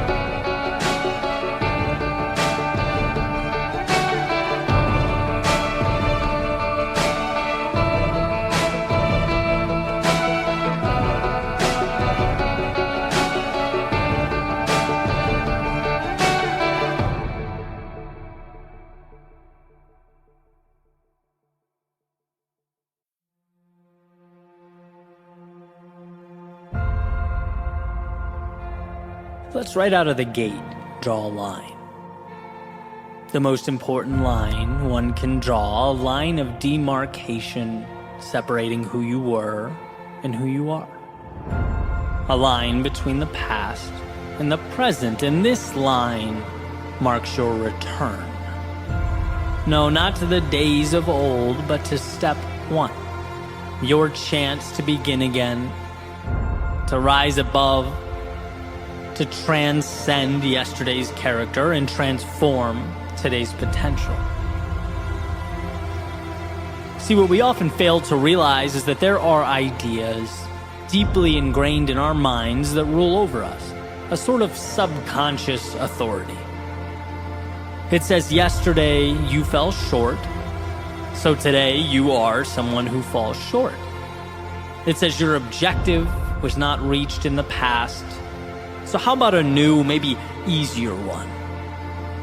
It draws a nice little box, pats you on the head, and says, how about we make a nice, cozy home for ourselves in here? And what this subconscious authority fears most is that you wake up, that you become aware, that you return. Not to the past, but to the power tucked away under all the stories you somewhere along the way decided were real. The second you accept that yesterday is only as relevant as you decided to be, you unchain yourself. You become unshackled. So return to that place of curiosity, where you're not obligated to perform, but gifted with the journey before you. And that could certainly be hard, right? It was hard for me to look back at my life and distinguish between what I've simply accepted and life's objective truths. I'd taken orders and been obedient for so long. I'd been listening to that subconscious authority for so many years that I had to, in a way, relearn what creativity meant for me. I had to learn not to feel guilty going on a jog in the middle of the day when the rest of the world was working. I had to learn that my instinct wasn't to explore, but to stop short. I wasn't pushing limits or peering around corners. I wasn't testing the waters or seeking out the hidden opportunities life hides away. No, I was on autopilot. And life, it had called for my return. It's funny how when you reject your potential long enough, the universe seems to tap you on the shoulder. It makes it more and more apparent every day that something greater is within an arm's reach, backs you into a corner until you have to address the dissonance between who you are and who you've allowed yourself to be. Those orders you've been taking don't align with your best self. And so one must not only create, but in a sense return to their greatness, to accept what they've been running from. You are what you choose to be, and let's face it, it's very easy to choose to be less than we can be. There's a saying that your reality is not destined to be, it is rather what you've chosen to accept. You only get in your life what you allow. And the entirety of this message is about one thing. That light bulb moment, the epiphany, the instant of empowerment that this world can only give you what you ask for. And to not ask, to sit back and observe, makes you a spectator, sitting up in the nosebleeds, watching the activity evolve on the court below. It relinquishes control to powers beyond you, and that's existing. It's not living. So ask. Ask life for the things that lift you up and elevate your existence. The reason a book metaphor works so perfectly in my mind is because when one opens to a blank sheet, they can write about anything. There's no limitation to what can be placed on that paper. And sure, our proclivity may be to continue on the legacy of last novel's cast and characters, but it's by no means required. In fact, with that pen in your hand, you can craft a new world entirely. New places, new things, new relationships and ideas, new obstacles to face and defeat. A blank page can be and mean anything, and so every sunrise, every door you walk through presents in the same sense a blank page. Realize that there's no obligation to perpetuate the past or continue on in the same way you arrived. No, this day is yours. Take hold of that self you've hid away. Find the courage to unshackle yourself from how you were once seen by your friends or your teammates or your coworkers. Level up and understand that you don't owe the world any type of explanation. Remember, you're not here to conform, to obey, to live a life of obedience. No, you're here to poke, to prod, to explore, to follow the nagging curiosity, to embark upon the adventure that is life. When you understand that you are not your past, when you see that the person you were has no control over the person you are in this moment, you are free. So with eyes wide, a beating heart, a head held high, step into that world. Because if you live with conviction, with absolute certainty, that life may not always be easy or intuitive, but it's there for you. When you see not yesterday's constraints, but tomorrow's hope, all roads lead to an evolved existence. It's not about perfect, and it never was. It's about understanding that the past has given you everything you need to break away from its grasp.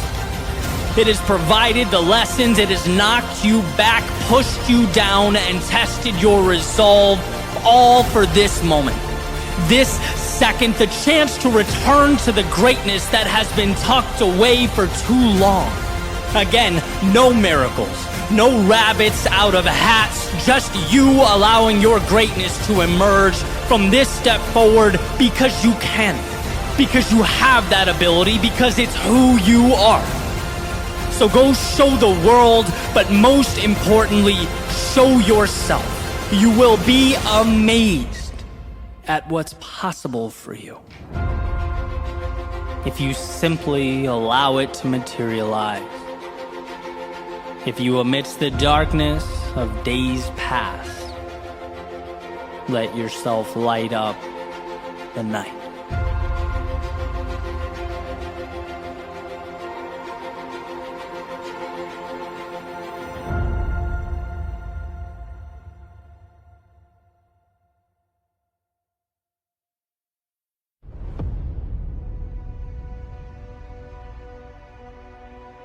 Every step you take is an investment.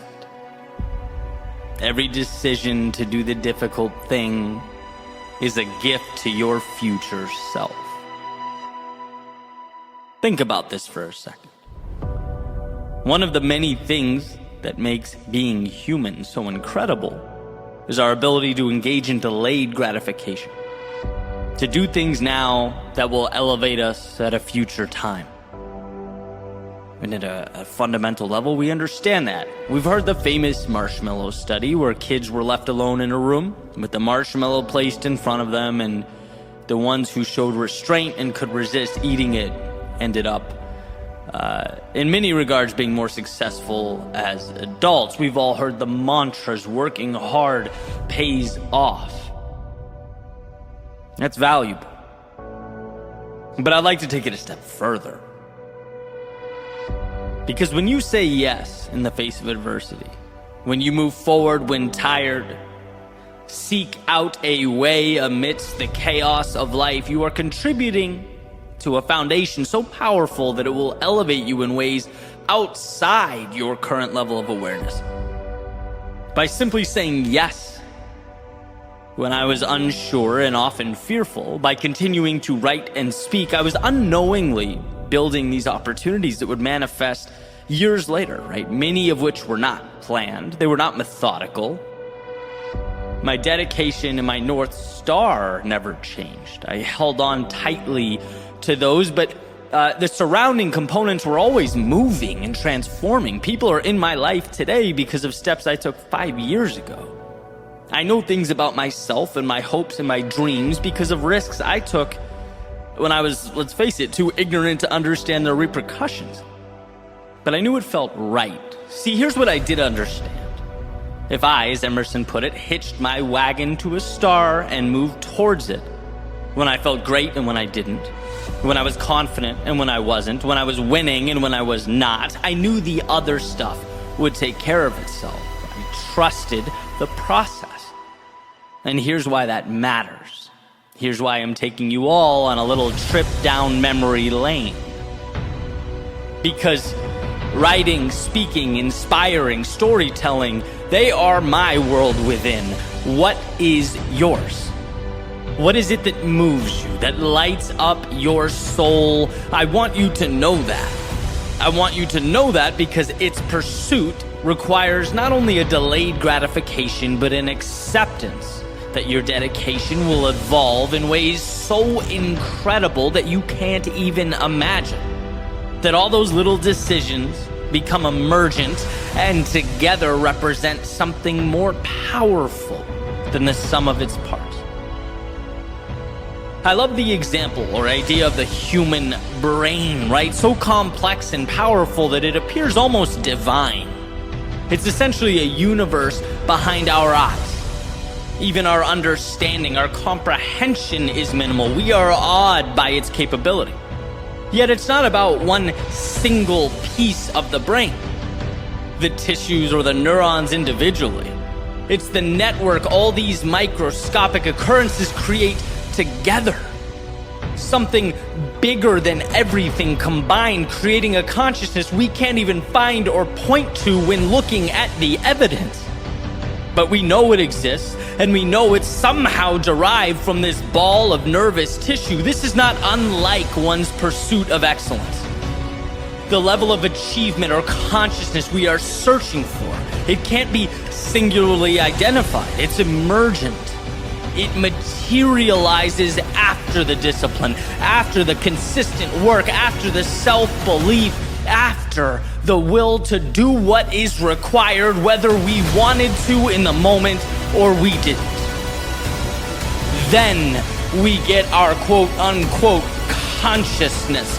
You can't and won't always see the value in your dedication, in your sacrifice.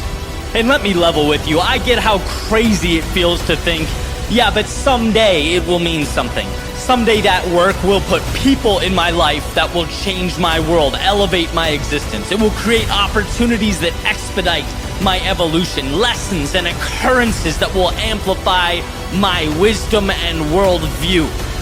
But that's the name of the game. If you know in your heart you are pointing to the right star, then it's just about stepping, adjusting, and repeating. Move, adjust, move, adjust, move, adjust. There will be a time when you look over your shoulder and are stunned by what you've created, by the distance you've traveled. Look, you can't see the future. You can't know what everything will mean and what will occur, but you can continue forward into the darkness so that when the long-awaited light inevitably presents itself, you are in position to receive it, to stand on the foundation you have been building all along.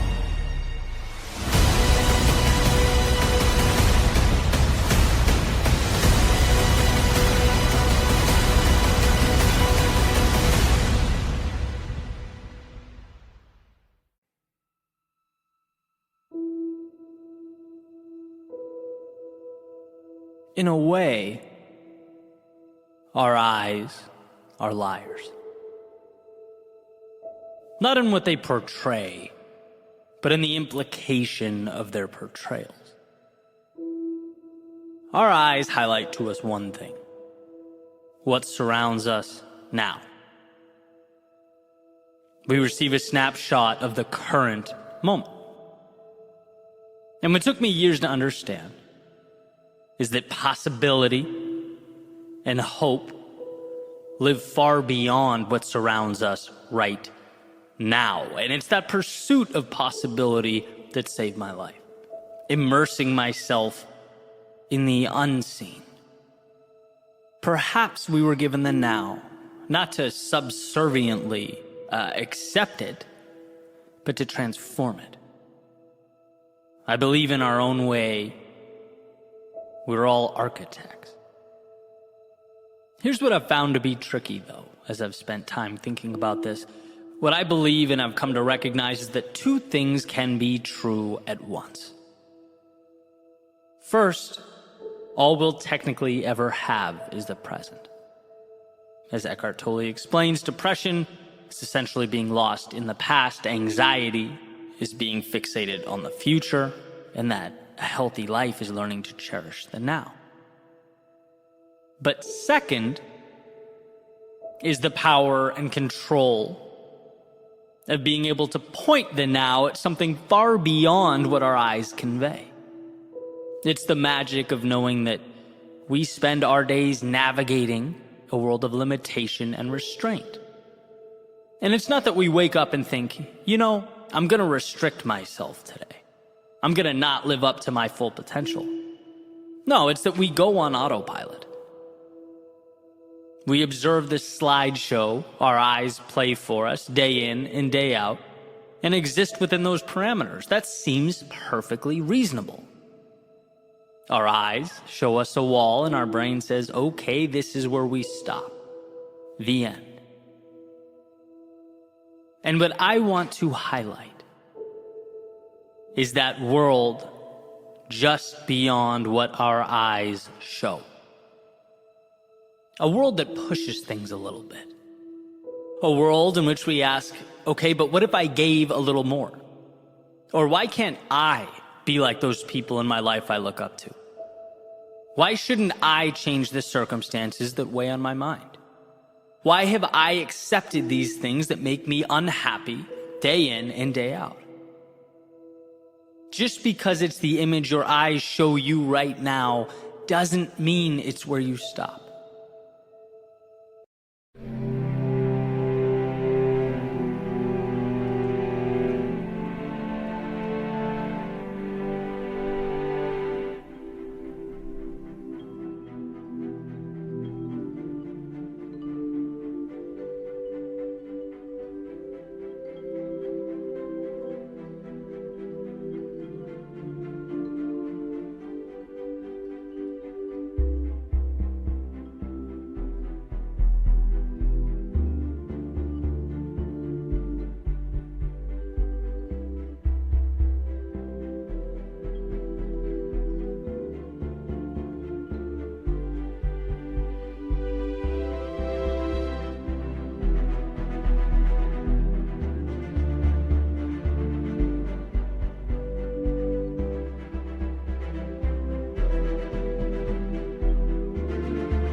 But we have to learn to look for more.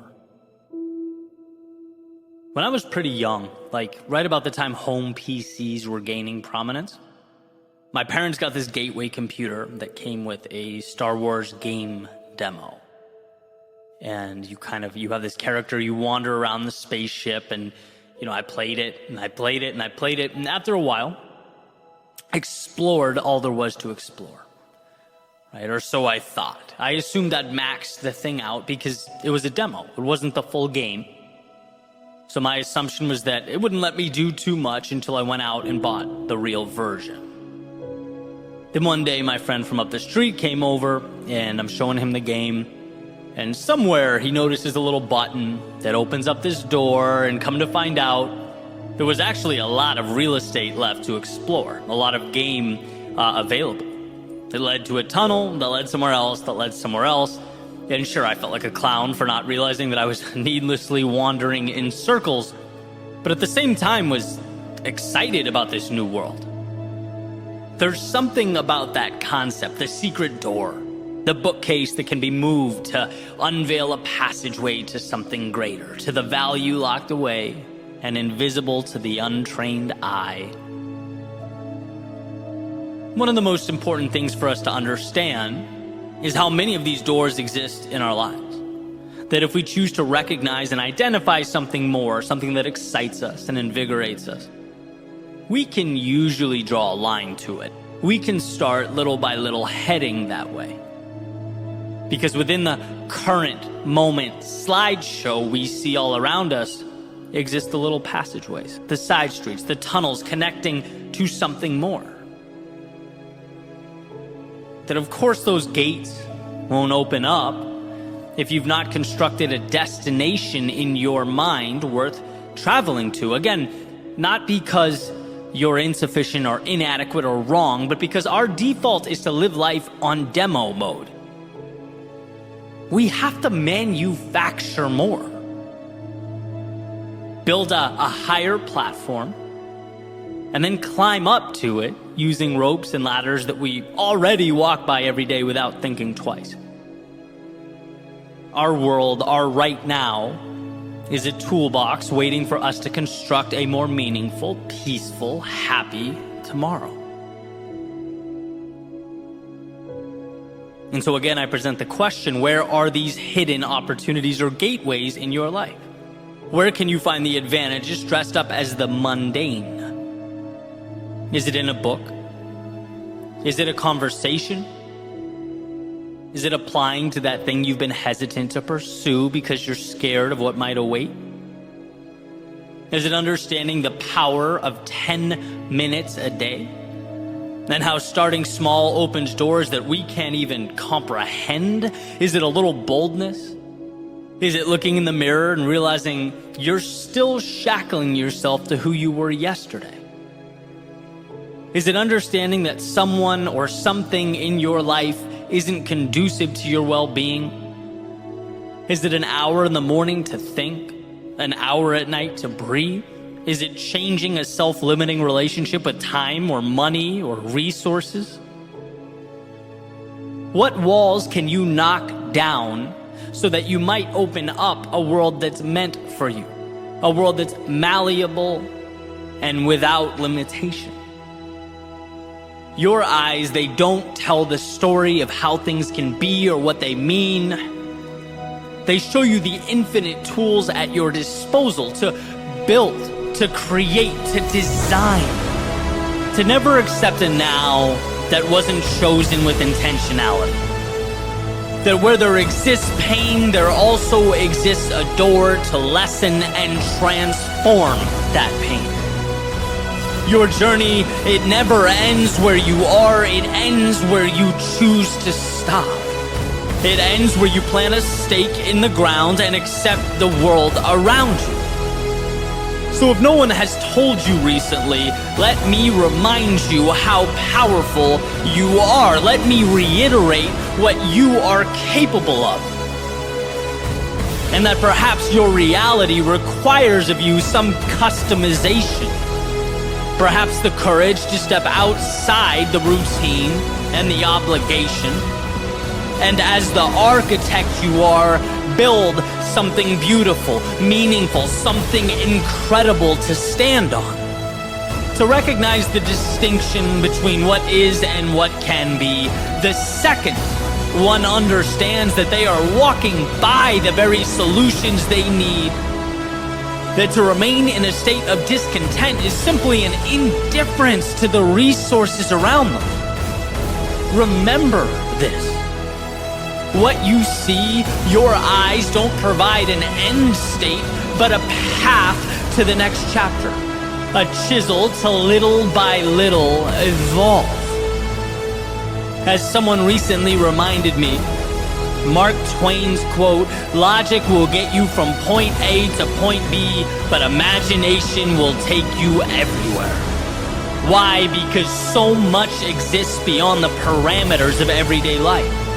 It's about mapping new paths with new points and new rules. Because some exist and some live. Some comply and some create. Some see what is around them, and some ask, what can I build with what is around me? So build. Towers that touch the sky, bridges that connect the earth. Build like this is a game, and the only way to lose is to stop yourself from experiencing all it has to offer. Build like there's a world far beyond your front door. Because if you do, that's exactly where you'll find yourself.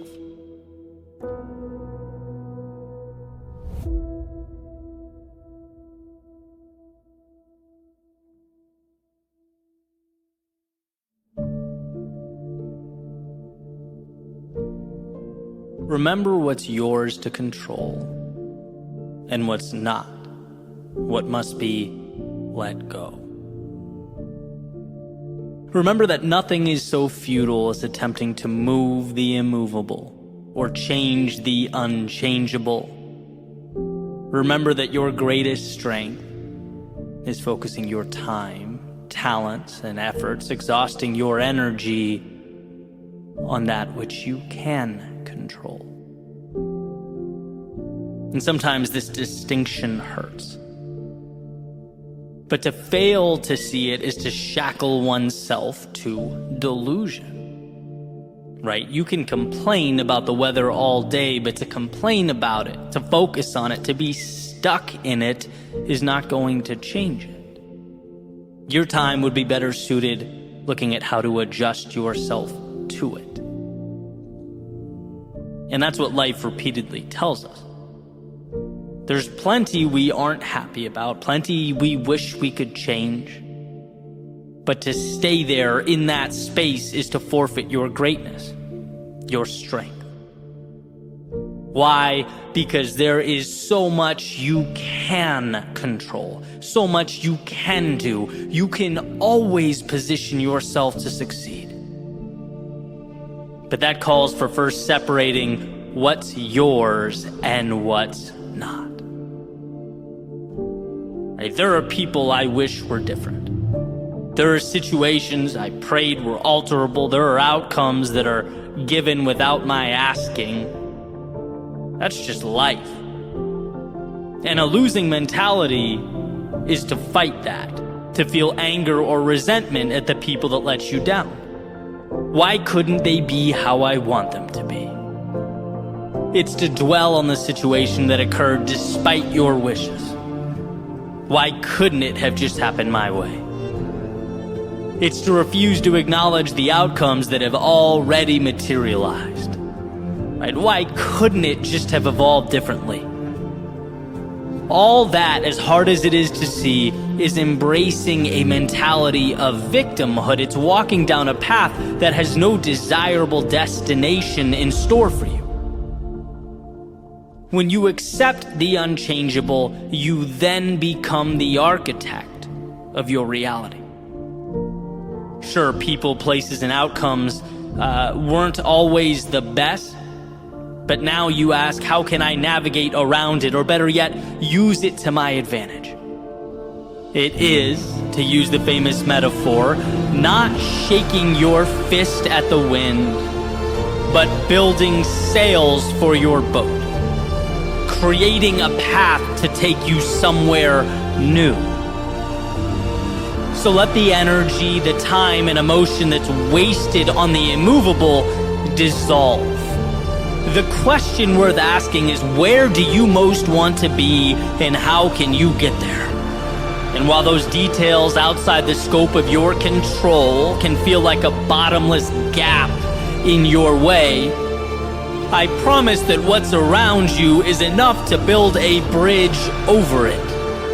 There's enough there for you to find your way, so long as we learn to separate the gap from the bridge, the details from the solutions. When all you see is why you can't go, or how it can't be solved, or how impossible something is, it's not that you are looking at an unfortunate truth, it's that you are looking at the wrong supporting evidence. When we stop seeing the details and outside circumstances as the deciders of fate, we win. When we place our eyes upon the controllable, when we step into what is ours to move and shape and transform, we finally see that the journey to something bigger is not only possible, it is inevitable.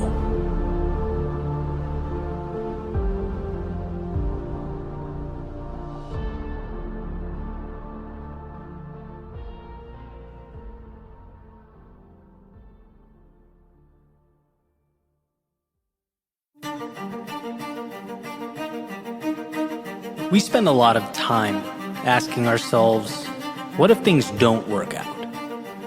What if I fall, fail, or miss the mark? What if I have to head home empty-handed, diminished pride, defeated? But what if we've simply been asking the wrong question? Imagine flipping the script. What if everything worked out better than you could have ever imagined? What if you learn in going that you have barely scratched the surface of your potential? That you've been accepting too little, leaving too much on the table? What if you learn that you are powerful beyond all recognition?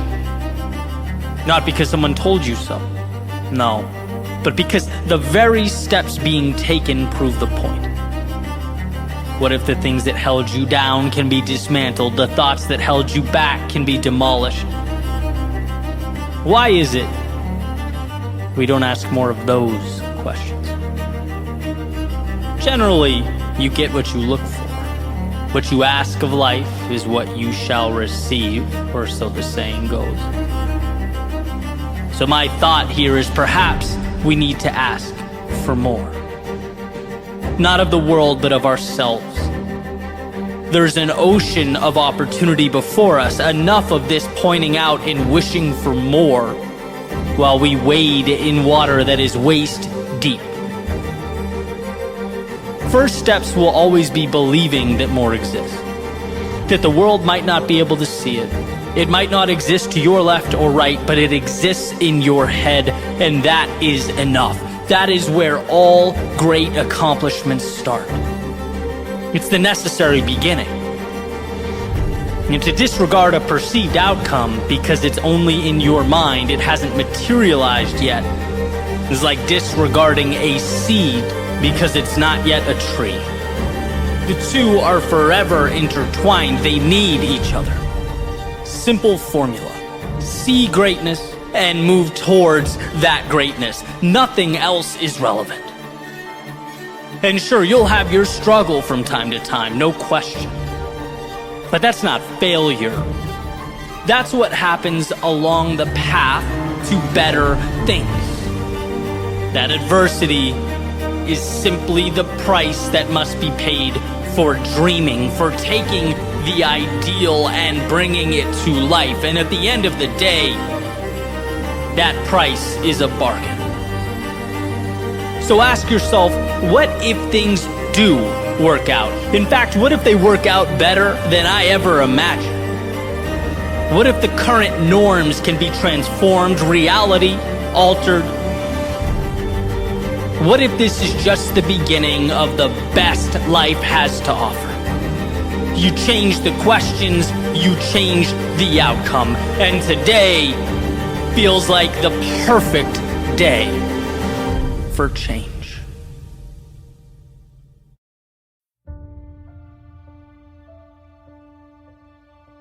What is failure? Perhaps when the plan falls apart.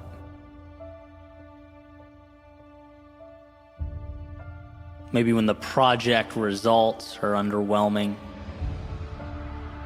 No, not quite. When your heart breaks, momentum stops, when your world is shaken at its foundation. No, to put it simply, failure is not going. Failure is the plan never falling apart because you were too scared to make one. Failure's never being underwhelmed by the results of that project because you couldn't find the courage to start. Failure is no heartbreak, no setbacks, no challenge to your worldview because you stood still. I see life's disappointing occurrences as a sort of transaction. Some temporary discomfort in exchange for the very wisdom you were looking for, placed in the palm of your hand. You endure the pain to get the answers. You accept chaos today in exchange for the map that enables you to navigate the terrain. How can something be a failure if it places you right where you need to be? How can something be a failure if it brings you closer to the life you dream of? Maybe we don't look at life as failure versus success, but rather as being stagnant versus being in motion, immobile versus mobile. Maybe it's that simple. If you are moving, regardless of how fast, you're giving yourself a chance to overcome, to collect wisdom and pick up armor. You're giving yourself a chance to be more tomorrow than you are today. And that means We stop accepting the notion that we are standing still for our benefit, justifying that we're only stationary because we're waiting for the right moment. We're here because we need this to be perfect. No, there are a million different ways to get what you want out of life, a million different paths to get you there. None of them require standing still. I already cringe at the amount of time I've wasted waiting for the right time. How I would sit on releasing this or starting that. Oh, it's because I'm a perfectionist. Only to learn that perfectionism is really just fear in disguise. You can sit there and wait and refine and refine and refine. But I'll tell you what, the one who moves, who creates, shares, collects feedback, adjusts, and repeats will have achieved that level of quote-unquote perfection before you feel prepared to acknowledge and share your prototype. It was simply by going that evolution took place. And it took me a long time to grasp this, to understand it, and a part of me didn't want to believe it, because I found it inherently uncomfortable. But life rewards the bold. It always has and always will, calling for a sort of calculated recklessness. Great things are achieved by doers who can put their egos aside and let the world humble them on their way to the next attempt. In Ron Chernow's biography on Washington, one of the common themes, which I believe made Washington one of the most influential people in the history of mankind, was his ability to think, analyze, seek out the opinions of people around him, and then, once decided that was that, he was all in. The rubber had met the road. This was now the way. And I find power in that, as overthinking is so often our undoing, right? Weighing out worst case scenarios, contingency plans, this versus that. When progress requires that we spend a little bit of time deciding which general direction we go, but most importantly, that we start. And I think we've all been guilty of this. Overanalyzing, over-planning. But just like a sailor can't predict the winds, we can't predict all life's variables. Again, it's deciding on a general direction and then trusting ourselves to navigate life's obstacles as they arise. It's finding trends and patterns along the way and doing our best to utilize them as we move forward. There will be points where the road ahead seems overwhelming, the obstacles too abundant to make sense of, where the mind compels you to stay where you are and stare out in awe. It will suggest that what's behind you is safer, that the world you know contains fewer monsters than the world you don't.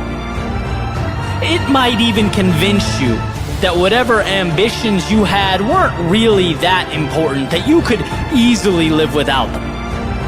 And the longer you stand there, the longer you listen to that voice, the louder it gets. You dismiss it with every step forward. Your momentum is a dagger through the heart of any doubt that once tried to occupy the precious real estate behind your eyes. You don't have to outthink it, outsmart it. You just have to move forward. And what you find is that the mountains you once peered up at weren't all that they seem. A culmination of little hills that can be climbed, manageable rocks that in actuality can be used to propel yourself up the mountainside. There was never a perfect path up. No magic transport to the summit. You might even think to yourself, what a shame that so many are still on the sidelines, waiting to devise their perfect approach, making plans and drawing maps. But that's not how any of this works. To win, you go. To make progress, you move. Knowing full well that you'll find your dead ends. You'll spend time and exhaust energy going down certain paths that don't ultimately lead you where you wanted to go. But what a gift, the ability to reverse course and take the right at the fork instead of the erroneous left you previously took. Your errors are not permanent. Your errors are correctable. Stagnation is what's permanent. Wishing is permanent. Someday is permanent. But right now, that's pure value. So next time you find yourself looking out, as we all do, remind yourself that there are many ways to transform your reality for the better. Many paths to the mountaintop, but there is only one way to assure you never get there, and that is standing still.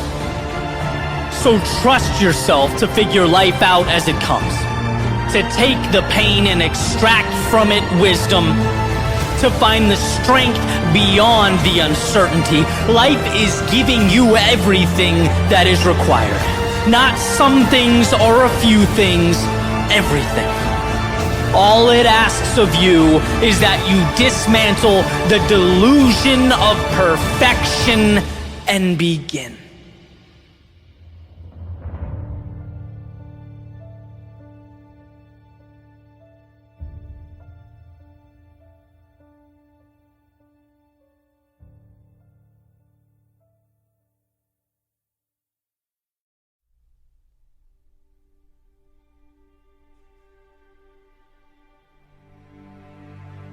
Came across a quote recently that said the road to success is dotted with many tempting parking spaces.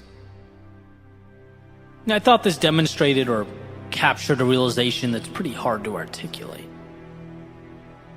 And that is just how tempting it is to rationalize stopping or discontinuing your journey when life gets tough. How much sense it always makes to want to call it quits when things get uncomfortable. It's like, it's not just that doing something valuable is hard. It's that it's hard, and every 3 feet there's an invitation to not have to do it anymore. There's an endless supply of exit signs and escape routes. Therefore, accomplishing a goal is simultaneously saying yes to the challenging things while also saying no to the comfortable things. It's fighting off two demons at once. The good news, though, is that you were made to do just that. You just have to change the way you internalize the process. You have to change what you see along the way. I talk a lot about perfection as the enemy. And that's something I wholeheartedly believe to be true, but I generally talk about it in the context of perfection keeping us from starting, right? I try and unveil perfection as this defense mechanism that it truly is. Oh, things aren't perfect, I'll wait. Things aren't exactly where I want them to be, then I won't go. Emphasizing that it's in going that perfection is crafted. Like a statue being chiseled from stone. You fall, you get back up, and find that in doing so, you end up with a little more clarity than you had when you started. You let the trials and tribulations of the journey refine the product. And so that's the beginning, right? That's finding the courage to start, removing the idea of perfect when really it's just our fears masked. But what about when you've already started? What about when you're underway, when you're in the midst of those trials and tribulations? Because we all know this. When you're in pain, Your body wants one thing: to remove yourself from the pain. When things are uncomfortable, your default is to seek out those aforementioned parking spaces. Reprieve from the grasp of the unknown. Things aren't perfect, then I'm done here. Things feel awkward or uncomfortable or unclear, then why bother? What I want to do right now is make the argument that it's most important to continue forward when we're in these moments. It's most critical to move forward when the road is unclear and those tempting parking spaces start revealing themselves. Things are not perfect, maybe even far from perfect. And this is right about the time when we forget why we started. I've run into this in my past, right? Particularly with injuries.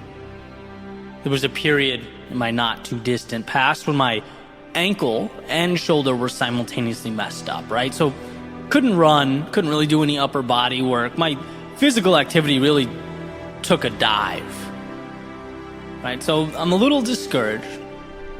And sure enough, I found the eat whatever you want parking space. It's like, who cares? You're not working out. What's the point? Just focus on the business. Put a pause on all that stuff. And then eating whatever I wanted became, well, what's the point of getting up at 5 when I could just get up at 7?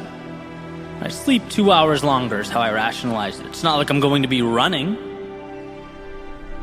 And then there goes some very important alone time, thinking time, and you can see how easily the wheels sort of fall off the wagon. Not because you're a bad person or don't want the result, but because the second things stop being perfect or working the way I wanted them to, I found a parking space. There will be few stretches of time in life when everything's perfect. Things going exactly how you want them to. It will simply be the exception, not the rule.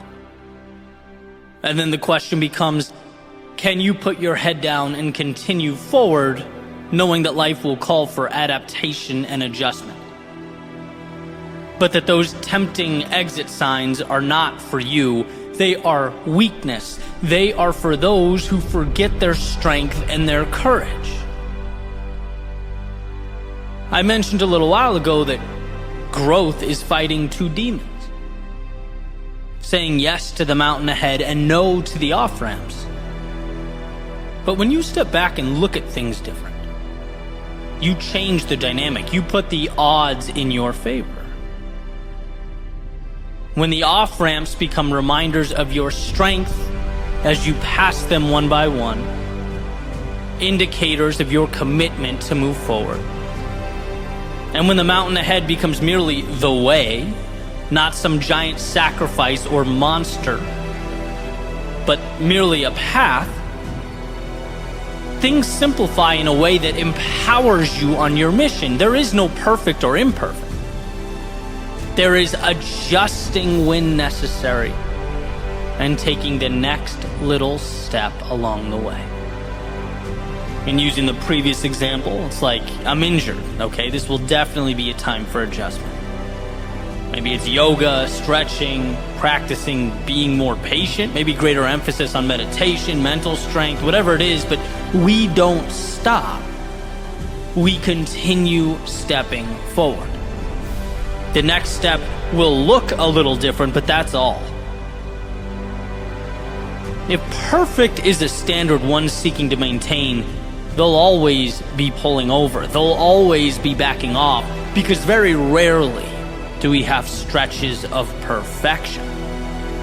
Life is an adjustment game, not a perfection game. Life asks, what can you do when your hands are tied behind your back?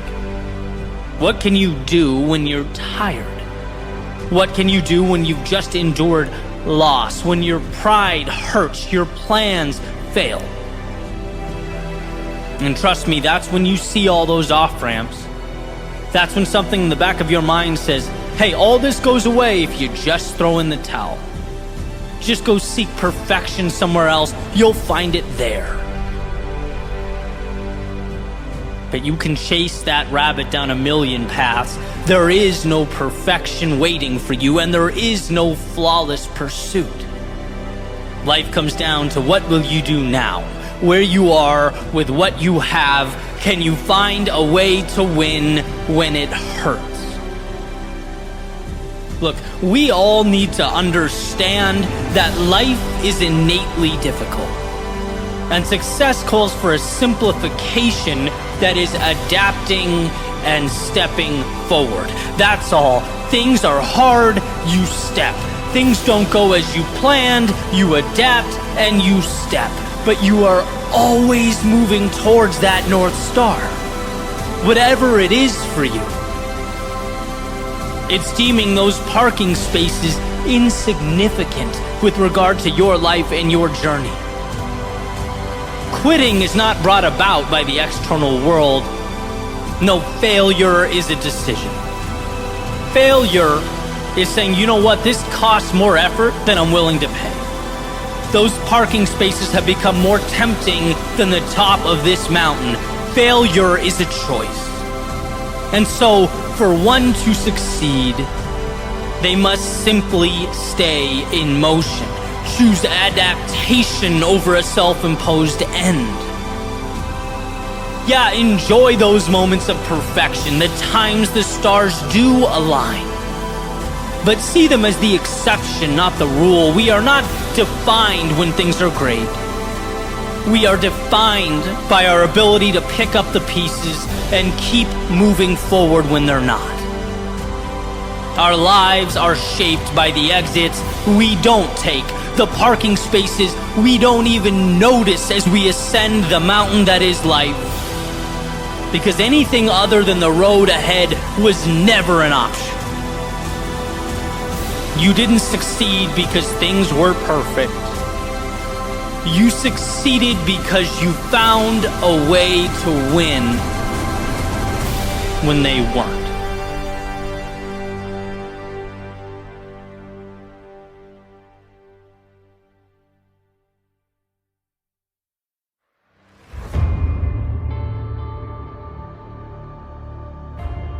Everyone wants to be great. Everyone wants to be the best, the top, the 1%. Or as the saying goes, everyone wants to be a beast until it's time to do what beasts do. See, what life has revealed and continues to emphasize is that our most vital decisions, they present themselves in the dark of night. The chaos of the battle, they show up amidst our discomfort. We know these moments. The ones that seek to stop us in our tracks and turn us around. They are what must be prepared for. They are the gateway to excellence. So let's look at the big picture for a minute. Life in totality. Because consistently doing this simple, easy things, they're important. Consistency of that which is simple is the foundation. It's what we build the structure upon, but it is far from everything. Moving right along, we have the difficult things that push us to be more, that show us who we are, that hurt, that test us, the temporary storms. They are the armor we come to wear. They're what prepares us to endure the trials and tribulations of life like a muscle that must be grown and developed. But the difficult things are far from everything. Because lastly, we have our defining moments. The moments that put it all together. When the sky feels like it's falling, the body feels like it's failing, the mind feels like it's dwindling. Presenting the question, will you do the hard thing when you feel like you can't do the hard thing? It's doing what's difficult when the situation around you is screaming at the top of its lungs. You've gone too far. You've separated from normalcy. You are wandering into something that can no longer be deemed predictable or safe. See, running is hard. But running when you're tired, when you didn't get a great sleep last night, you don't feel good, when you're busy, when your schedule's full, when you have things to do, when you're in the midst of your workout and your lungs are screaming for air, the cloud of pain is hovering over you as you make your way forward for no other reason than you told yourself you would. That's not hard, that's transformative. Going to the gym is hard. But going to the gym when you don't want to, when you don't even feel like stepping into the car, when your mind is trying to rationalize a day off, when you're asking yourself what the point was to begin with, that's not hard. That's transformative. Growing your business is hard. But growing your business when you've experienced a monumental letdown, when you went all in and were left empty-handed, when you were chewed up and spit back out, yet you showed up, kept your eyes locked in on that win, that's not hard, that is transformative. See, these monumental moments, the ones that break so many of us, that we've all come face to face with over the course of our lives, they're not about easy versus hard. They're about doing the hard thing when it seems as though you cannot do the hard thing. The world is saying no. Your body is saying no. That chirping in your head is saying no. Can you separate yourself from that hurt and that anger and that disappointment? Can you segment the negativity, knowing that you will do what you can to remedy the situation, but that life's curveballs can't stop you from moving forward for the simple reason that you won't let them?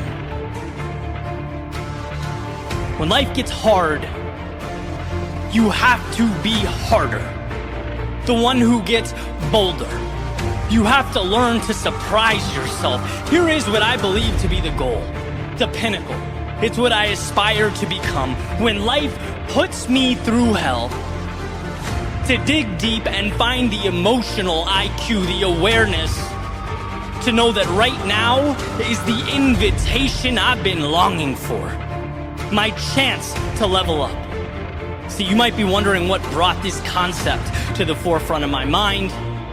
And well, it was one of life's inevitable setbacks. And I had to look in the mirror and say, I'm not going to think about the technical issues that just cost me thousands of dollars and thousands of hours of my time. No, I'm going to, one, learn, but put parameters in place so it never happens again. And two, find the opportunity. See, when we build back, we tend to build back stronger, clean slate, new lease on life. Where can I be better than I was? Where can I pinpoint and capitalize on the value I once walked right by? When we adopt this mentality, we become unstoppable. Someone on the outside looking in might say it's over the top, and it is. But so are the things that I want. They might say it's not that simple. Correct. Running away from our problems is simple. I'm not about that life. They might say it's impossible to do all the time, to think that way every day, and perhaps so. But if we bow our heads and retreat every time life isn't perfect, we'll never attempt anything. I'm not aiming for perfection, I'm aiming for progress. Those who aim for perfection tend to spend the entirety of their lives doing exactly that, aiming, planning, speculating. Wanting more for yourself means receiving more rejection from the world. It means elongated valleys of despair. It means deeper treks through the heart of the vast unknown, across distant lands and through turbulent waters. It means doing the hard thing when the circumstances are what mere mortals call impossible. At some point, we must transcend the versions of ourselves we once were. We must recategorize and redefine the adversity we face in life. Be the ones who find something where others see nothing. Find value in the seemingly valueless. Let us start from the premonition that there's always a solution. And if there is always a solution, there is always a way to bring it to existence. Some will stop at easy. Fine, let them. Some will stop at hard. Great, to each their own. But if one dares to push further, to trudge forth into the night, they will be tasked with doing the hard thing when the circumstances are devastating. They will be asked not just to sail the ship, but to sail it through the storm, to not just build the tower, but to build as the skies open up, the wind blows, and the ground shakes. That will be the difference. That has always been the difference. So what will you do when the time arises? Who will you choose to become?